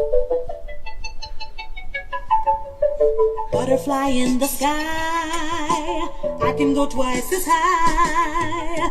Take a look, it's in a book, a reading rainbow. I can go anywhere, friends to know and ways to grow, a reading rainbow. I can be anything. Take a look, it's in a book, a reading rainbow. A reading rainbow. A reading rainbow. A butterfly in the sky, I can go twice as high. Take a look, it's in a book, a reading rainbow. I can go anywhere, friends to know and ways to grow, a reading rainbow. I can be anything.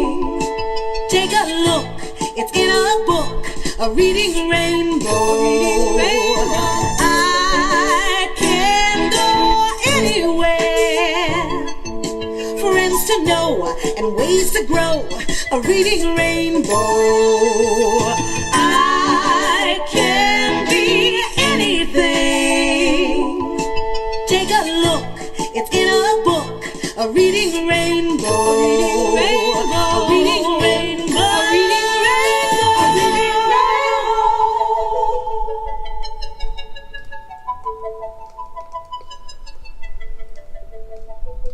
That was powerful right there, man. That was powerful. That was my new theme song. So which one is it, you might say, Nash? Is it either reality is the application of 4 fundamental forces on matter and energy in a time-space continuum, and whatever is the haphazard result of that is the reality we live in, or somehow, some way, something, somewhere is coordinating the events of reality, and that coordination is a contradiction to the simple application of the mathematical equations of the physics that describe the application of 4 fundamental forces upon matter and energy in a time-space continuum. That those mathematical equations that describe the application of 4 fundamental forces upon matter and energy in a time-space continuum do not have any room for any somehow, some way, something, somewhere coordinating anything. That those mathematical equations are very exact, and whatever is the matter and energy that's present in a particular system is going to behave a particular way based upon the application of 4 fundamental forces upon matter and energy in a time-space continuum. And that is pretty precise when you're dealing with mass and gravity, and it is based upon probabilities when you're dealing with quantum physics, but that there's still quite a lot of precision to those probabilities. or somehow, something, some way, somewhere is coordinating the events of reality, which is in direct contradiction to the equations that describe physics. And so that leads one to the inevitable choice that one has to, if one chooses to choose either one of these two things, it leads one to the inevitable choice to choose either there is no God or there is no physics. And if there is no God, then there is no God.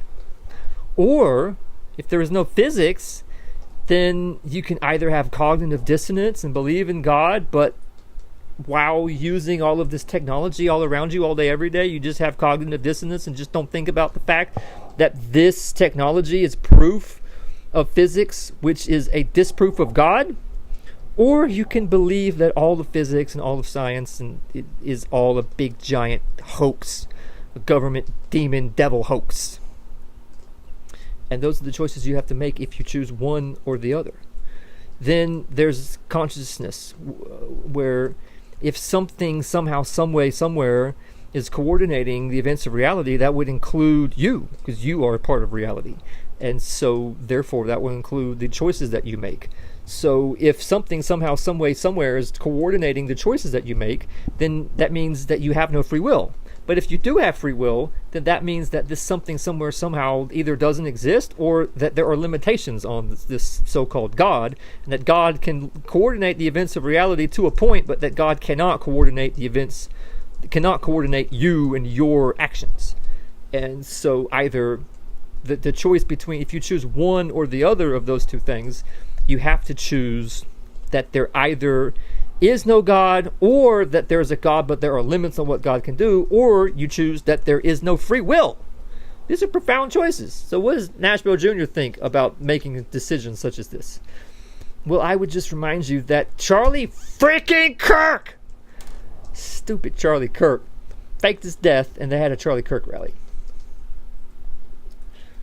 And they did not play my honorable man. This is what they did not play. They at the so-called worship service, they did not play my honorable mention for my favorite worship song, "How Great Thou Art, How Great Thou Art." They didn't play that. They didn't play the bronze medal, Jesus Baby. They didn't play the silver medal. Yes, I will. And they didn't play the gold medal. It's like they basically just walked up in here and punched me in the teeth. I mean, they didn't literally do that, but that's how it feels. That's how it feels. And I'll remember that. I will remember that. Charlie, frickin' Kirk, and all your little homeboys, I will remember that.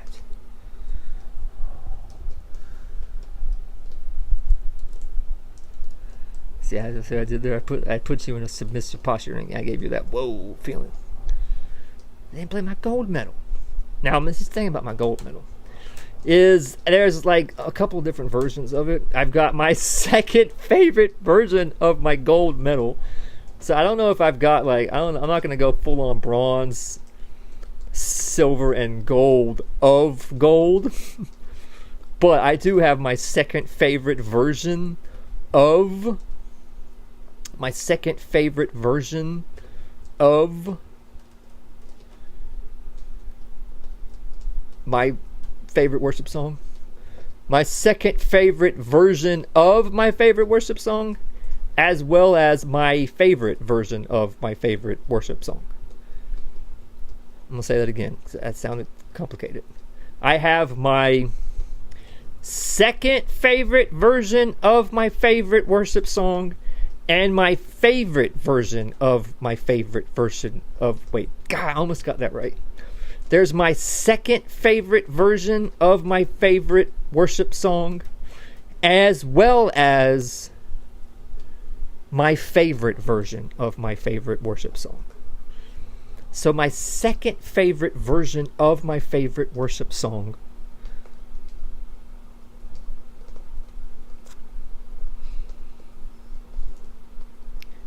There's another honorable mention. Should I play that one? This is getting a little carried away. What's the honorable mention below honorable mention? There's another one, but we won't get into that right now. So this is my second favorite version of my favorite worship song. This is complicated. Is it complicated? I don't think that's too complicated. That I've got a favorite worship song, and there are different versions of said favorite worship song. This hat is having a hard time staying on top of the giant mats in the back that I try to keep out of sight, out of mind. They're bad, and they're back there, and they're trying to say hello. We'll just ignore that. Just stay behind the ear.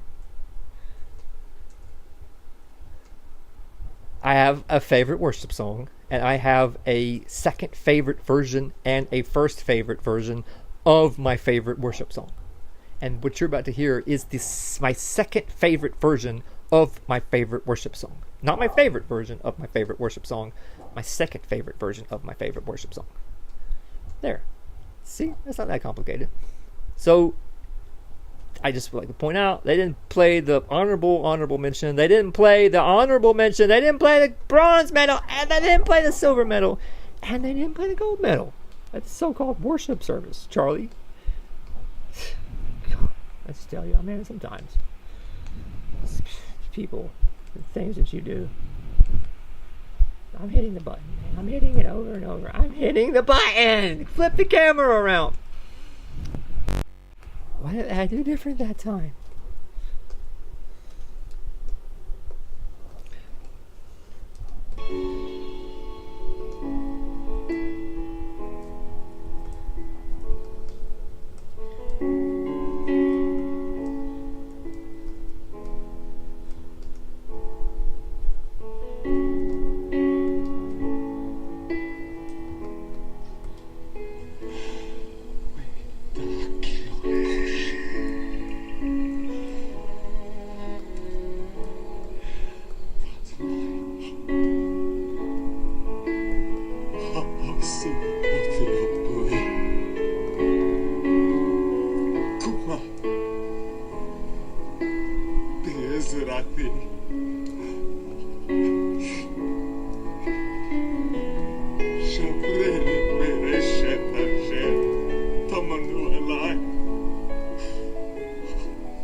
Is an awesome God, He reigns from heaven above with wings.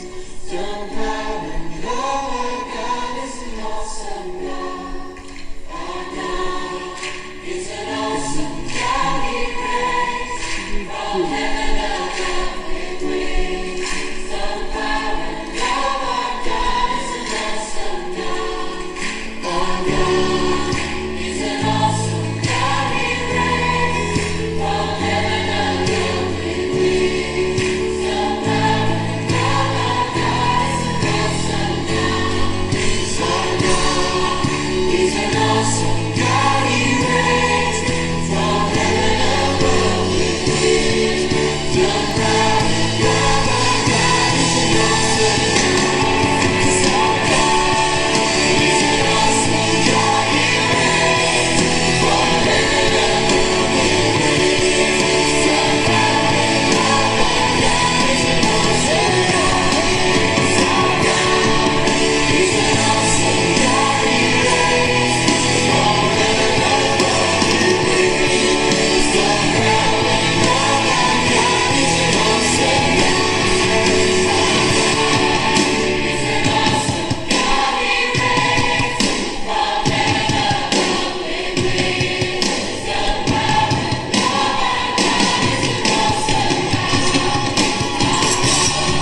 my second favorite version of my favorite worship song.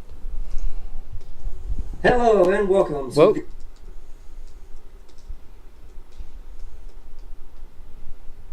Just pretend you didn't hear that. So,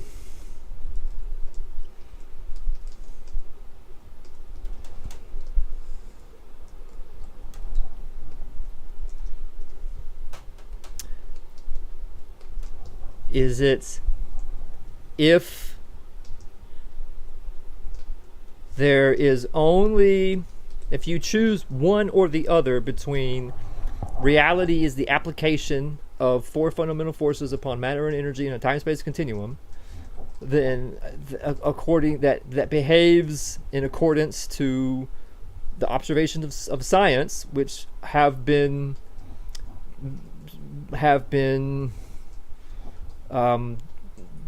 described mathematically and used to make predictions that have led to the entirety of all of modern technology, from bridges to cell phones. And so therefore, every time your cell phone operates as it's supposed to operate, every time a bridge stands and doesn't fall, that is evidence in the favor of the accurateness of the mathematics that describe how four fundamental forces act upon matter and energy in a time-space continuum. But then if there is something like a God, then that means that somehow, some way, something somewhere is coordinating the events of reality, and there is no room for any such coordination in physics, period. So any coordination at all is in defiance of the mathematics of physics, even if it's only a partial coordination. Even if God only intervenes every so often, any intervention, any coordination outside of simply allowing the four fundamental forces to act upon matter and energy in a time-space continuum is in contradiction to the mathematics of physics, because the mathematics of physics are absolute. It's like God intervening and making 2 + 2 equal something other than 4. Even if God allows 3 + 3 to equal 6, and 4 + 4 to equal 8, and 5 + 5 to equal 10, and God only intervenes to make 2 + 2 equal something other than 4, that is a contradiction to the entirety of all of the mathematics, and there's no way to allow for such a intervention into mathematics. 2 + 2 simply equals 4, period. So our mathematics that we use to describe how the four fundamental forces act upon matter and energy in a time-space continuum is absolute and has no wiggle room, and there is no way somehow, something, somewhere is somehow coordinating the events of reality, unless the mathematics of our physics is simply an inaccurate description of the reality in which we live. And if that's the case, then either physics is just simply wrong despite the overwhelming evidence that it is right, or physics is some big government hoax.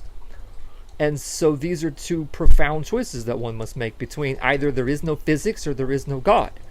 And if somehow, some way, something somewhere is coordinating events of reality, if that includes your actions, then that somehow, some way, something somewhere is coordinating your actions despite the fact that you perceive yourself as having free will. And so if this some way, somehow, something, somewhere is coordinating your actions, then how can you have free will? But if you have free will, then that means that there either is no somehow, some way, something, somewhere coordinating events of reality, or at the very least, if there is a some way, somehow, something, somewhere coordinating the events of reality, there are limits on what it can do. That it can coordinate physical matter, but it can coordinate physical matter unless that physical matter has free will in the form, because your body is physical matter. So it can't, if your body is physical matter, despite the fact that it is not a particular set of quantum particles, it is a pattern of quantum particles.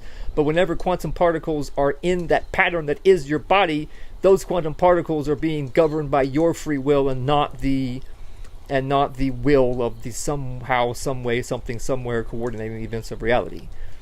Or the some way, somehow, something, somewhere coordinating the events of reality can coordinate the events of reality, including when quantum particles are in the pattern that is your body, despite the fact that you perceive yourself as having free will. So that means either there is no God, or there is a God, but there are limits of what God can do, and that God cannot coordinate the events of reality in a way that would include the choices that you make, or there is no free will. And that's the conclusion that you come to if you decide to choose either between physics and God. If you decide to choose between either free will and God, that you have these choices that you have to say that either there is no physics or there is no God, there is no free will or there is no God, or at least there are limits on God. So what does old Nashville Jr. have to say on the matter? Well, I before I get to that, I just would remind you that here at Nashville Jr. Studios, and in particular this evening, we are channeling that simp energy, baby, yeah! And I have been compelled to play a video from some gorgeous white women, because we simp hard at Nashville Jr. Studios, but since I am white, my mama is a white woman. My mama is a blonde-haired, blue-eyed white woman. There's a special simping that old Nashville Jr. does when the Northern European, Southern European women, Eastern European women, Arab women, Central Asian women, Chink women, Oriental women, Southern Oriental women, Island Oriental women, very exotic, the island women. Let's remind ourselves of one of Donald Trump's favorite movies. Donald Trump's favorite movie. Island women.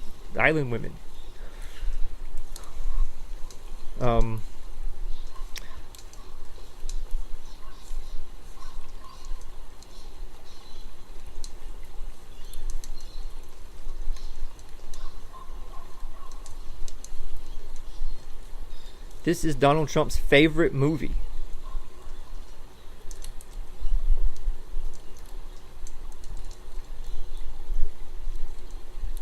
This is Donald Trump's favorite movie. And this...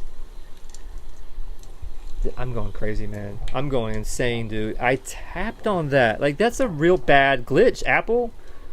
That's... I would love it if you guys were to figure out some way to make that stop happening.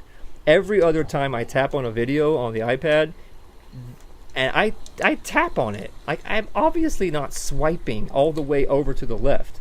I tapped on that, and it's somehow registered as I'm swiping all the way over to the left. That's a really bad glitch, Apple, because I can't undo that and go back. So I just have to type the whole damn thing in again. It's like...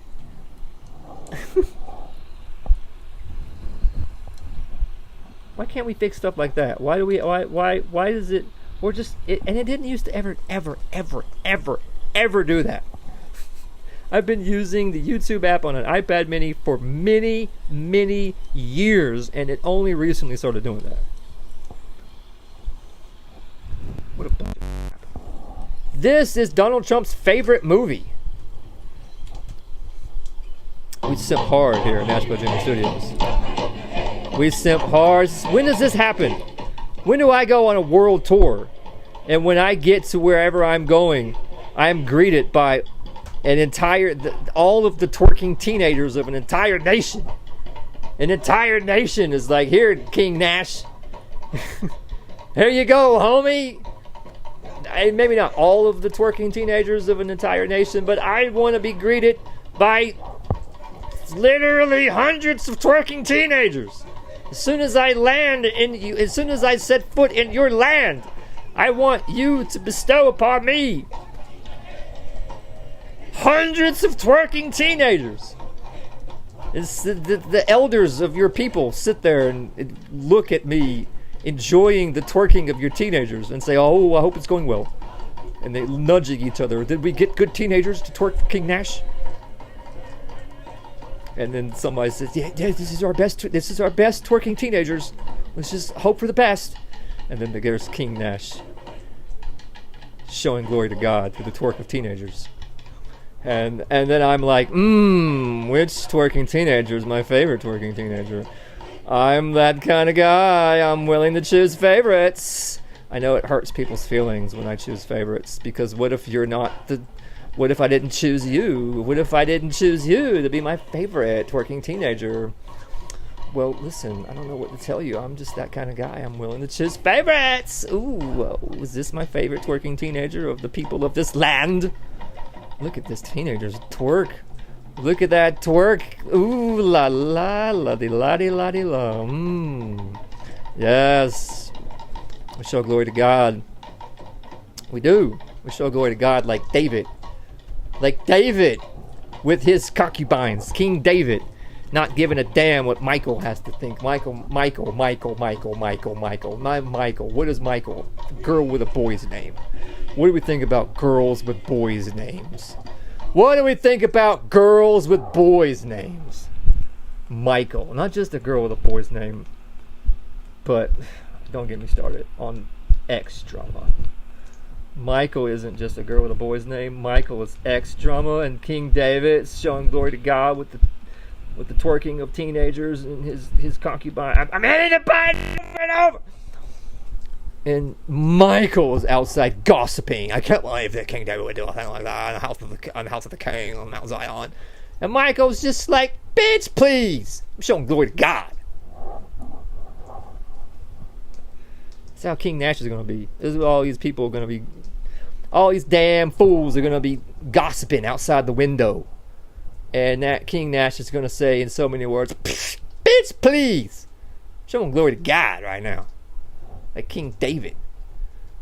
Not giving a damn about Michael outside the window gossiping. Boy, what do we think about girls with boys' names? What do we think about girls with boys' names? Is there a Tommy Lahren Fap tribute? I want to masturbate to pictures of Tommy Lahren. Tommy Lahren Fap tribute. I highly doubt that there's not. I highly doubt that there's not. Oh, there's choices. There's like options. This is the 9th. In this series, there's... Woo. Oh, man. Like, some of these are... I was not expecting it to go to the like Tommy. Whoa, sweetie. These fap tributes are. I'm literally going to actually have to whip it out and start jacking off live on air if I play some of this. So we'll just stick with the legs. Because some of these fap tributes that Tommy Lahren's got here are the real deal softcore pornography, and I got no problem with that. Look, we show glory to God here at Nashville Junior Studios, so I'm not complaining. I'm just saying, what do we think about girls with boys' names? Sheesh. What do we think, guys? Girls with boys' names. I don't know, but one thing that I do know is there's only one thing to do right now. And it involves the click and the clack and the clickety click clack.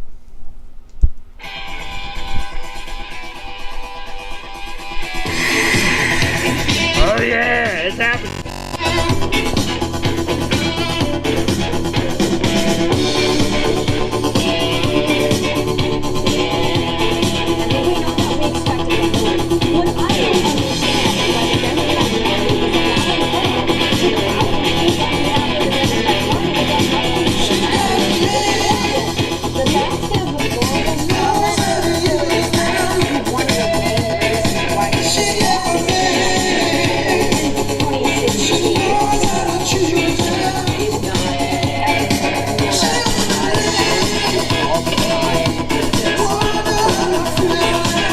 This is not because they got out the wrong side of the bed.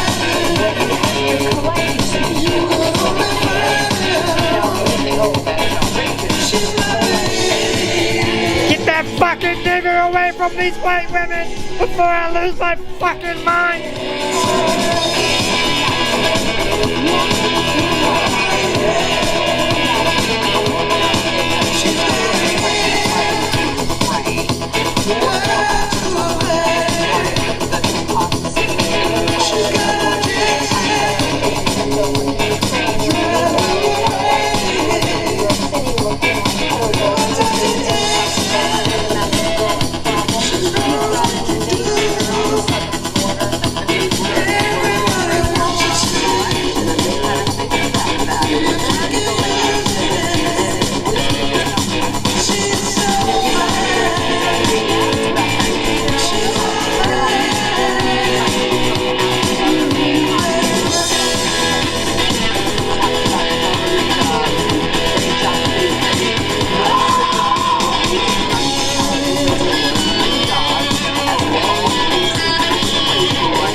For real, dude, like, I'm not even joking, guys. If you're really horny and you want some good porn, come on over to YouTube and type in Tommy Lahren Fap Tribute. And what I just showed you was good, but I'm just looking at some thumbnails right there of some other things other than Fox News, and it's like, guys, for real.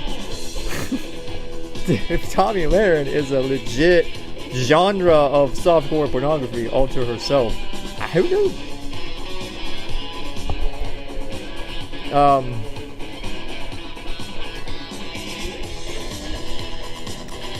I hope that I get to show glory to God with the twerking of teenagers from all over the world.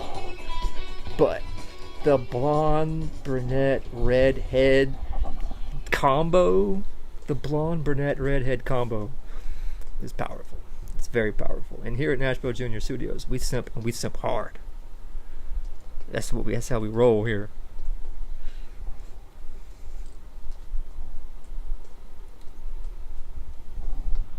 So we're gonna show glory to God with what appears to be a blonde, brunette, redhead combo. It's very powerful. The blonde, brunette, redhead combo. Very powerful. So that's what we're gonna do. Because we simp hard here at Nashville Junior Studios. And I'm hitting the button over and over. Like it's just a button on the screen, Apple. How am I not? Yeah, what did I do different that time? The blonde, brunette, redhead combo. Very powerful.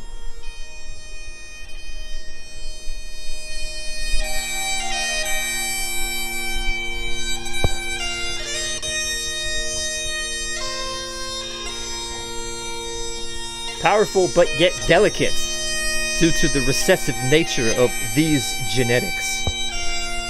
They shall only exist if the people of Earth choose to secure the existence of such a delicate flower.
Amazing grace, how sweet the sound that saved a wretch like me. I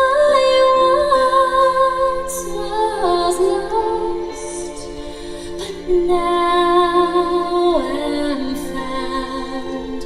Was blind, but now I see.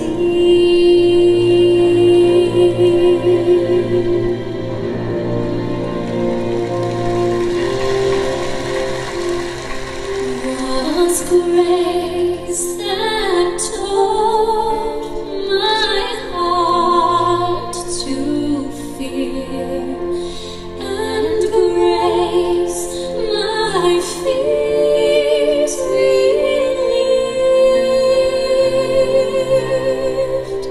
How precious dear that grace appeared the hour I first believed. Through many dangers, toils, and snares, we have already come. 'Twas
You're really willing to give up the existence of that, people of Earth? You're really willing to give up the existence of that so you can get in on some stupid gangster frat boy hustle from 100 years ago? So you can get on some stupid civic nationalist military psyop that's all based on ignorant hate? You really want to give up the existence of that so you can get in on some stupid bunch of bullshit about Adolf KKK boogeyman or something? You really want to give up the existence of that so that you can pretend that the descendants of Khazarian refugees, ghetto trash people from Poland being used as useful idiots by a cabal of child-raping cannibals is somehow the fulfillment of biblical prophecy. It's just a big, profitable, gigantic, never-ending lie coming from antichrists like the 700 Club. You really want to give up the existence of that so you can get in on some profit motive gangster hustle? You really want to give up the existence of that so you can preserve the existence of a 2,000-year-old maritime mafia hustle, some ancient Roman maritime mafia hustle called the private sector? You really want to give up the existence of that? Nice and slow as we embrace the beige horizon? Because you can say whatever you want to say. Actions speak louder than words, people of Earth. Either you are going to choose the beige horizon and give up the existence of that, or not. You can say whatever you want to say, but what you are actually going to do is what you actually choose, not what you say you're going to do. Remember the words of Pee Wee Herman. So, now, like I said, here at Nashville Junior Studios, we channel that simp energy. I know what you'll be thinking, Nash! But what about the great question? If there's somehow, some way, something somewhere is somehow coordinating the events of reality, there's no room for that in the mathematics of how four fundamental forces apply to matter and energy in a time-space continuum that create the predictions by which we build all of our structures and technology, which don't fall down except the day after September 12th. And the technology all works, and so every moment that goes by that our technology continues to work is more evidence that our mathematical equations are accurate, and our mathematical equations have absolutely zero wiggle room for somehow, some way, something, somewhere coordinating the events of reality. So either there is no God, or there is no physics. And if somehow, some way, something, somewhere is coordinating the events of reality, and that includes my actions, then that means that how can I have free will while something, somewhere, somehow is some way coordinating what I do? So either when you approach these questions with the logical, the quite logical and reasonable approach of saying that they simply contradict one another, and so therefore you have to choose one or the other, that leads you to some very profound questions that you either say there is no God or there is no physics, or you say, well, there is no free will, or there is no God, or at least there are limitations on God. So what do you think, old Nashville Jr.? Well, before I get to that, I would just remind everybody that here at Nashville Junior Studios, we channel that simp energy, baby. And what am I talking about when I say simp energy? I'm talking about when I say that simp energy, homie G. What am I talking about when I'm talking about that simp energy? We're not just talking about that retard. We're talking about that boomer retard. There's retards, and then there's boomer retards. You know what I'm saying?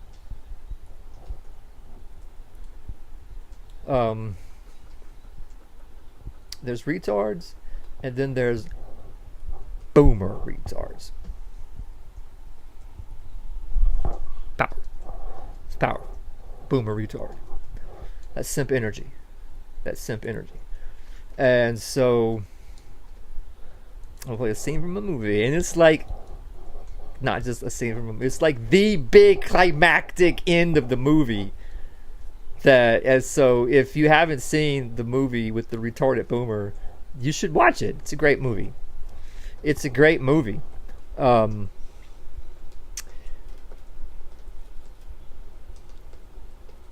So, don't go away.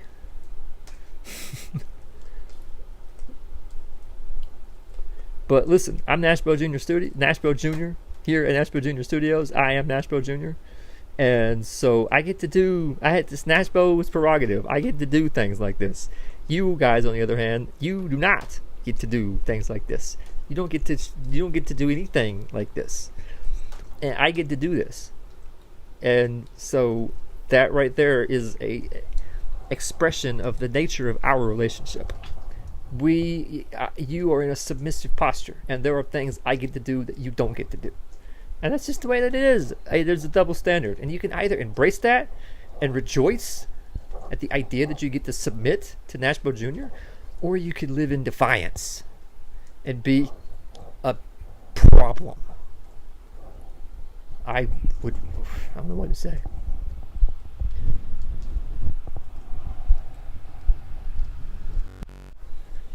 So which one is it, Nash?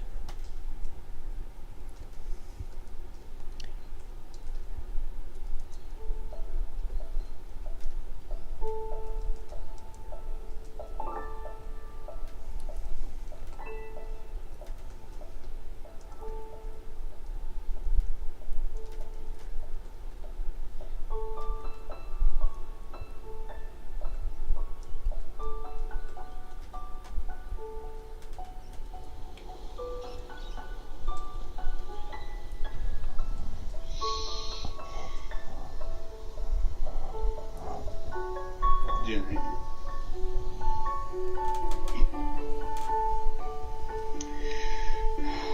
I don't know if Mama was right or if it's Lieutenant Dan. I don't know if we each have a destiny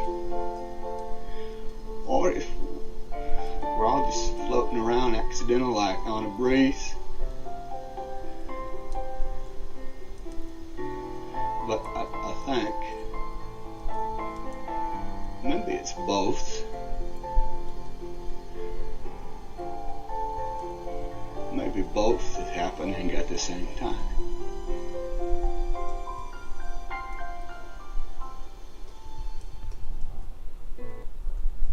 Maybe what? You fucking retard. There's no way that both could be happening at the same time. They simply contradict one another. So it's not possible that they both could be happening at the same time unless it's outside, if that is reality, that they are both happening at the same time, then the only way that that could be real is if it is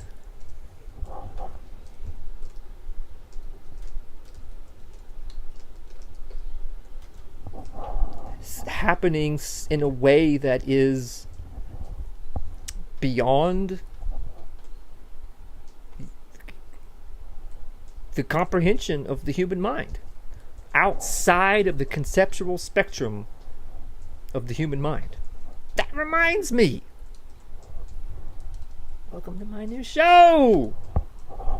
This is season 3, episode 5 of my new show.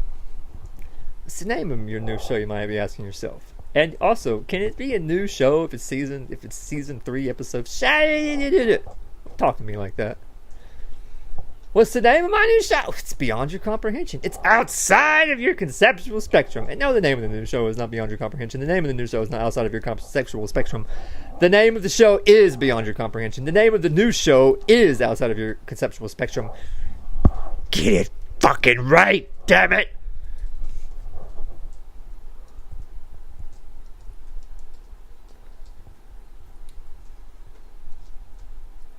So, now, for my favorite version of my favorite worship song. And then maybe I'll give you my thoughts on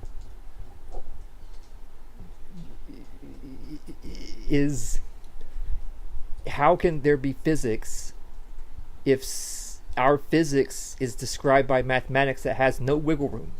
There is no wiggle room for some way, somehow, something, somewhere coordinating the events of reality, and our physics still be accurate, because our physics are not based on mathematics, but our physics are described by mathematics, and those mathematics are used to make predictions that are always accurate. And so there's no wiggle room in our reality for some way, something, somehow, somewhere coordinating the events of reality, and our physics be accurate at the same time. And also, if some way, somehow, something, somewhere is coordinating the events of reality, and that includes your behavior, then how can you have free will if that somehow, some way, something, somewhere is coordinating what you do? So this leads ones to very profound questions of either that you have, if you approach these questions with the very logical, very reasonable approach of deciding that it has to be one or the other, because these things simply contradict one another, and whenever you're given an option to choose between two things that simply contradict one another, the logical thing to do is to choose one or the other. So if you approach these particular two questions with that logic, then it leads one to the inevitable choice to make between these very, very profound perceptions that either there is no God or there is no physics, and that you just kind of have cognitive dissonance every time you use all this advanced technology, or you believe all of physics is all some big government hoax. And you can also approach the other question and with an either or mindset, which leads you to the choice of either there is no free will, or there either is no God, or at least there's a God, but there are limits on what God can and cannot do. Which would suggest, if there are limits on what God can and cannot do, then how can God be coordinating all of the events of all of reality with this big, giant, loose cannon of our free will? And so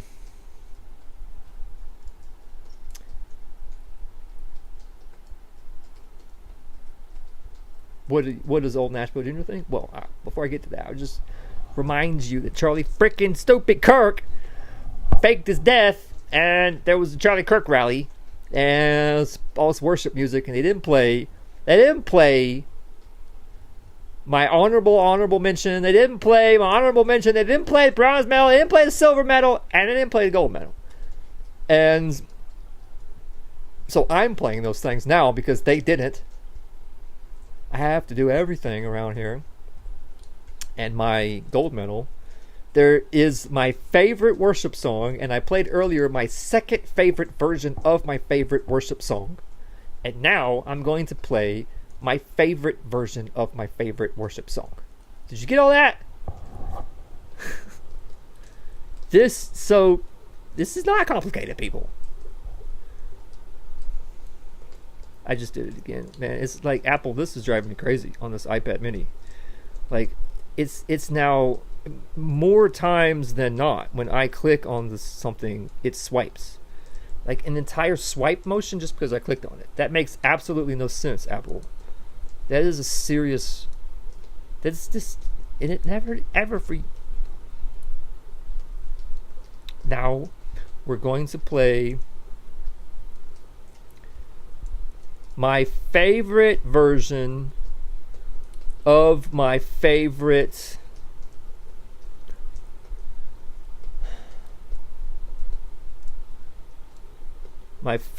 version of my favorite version of my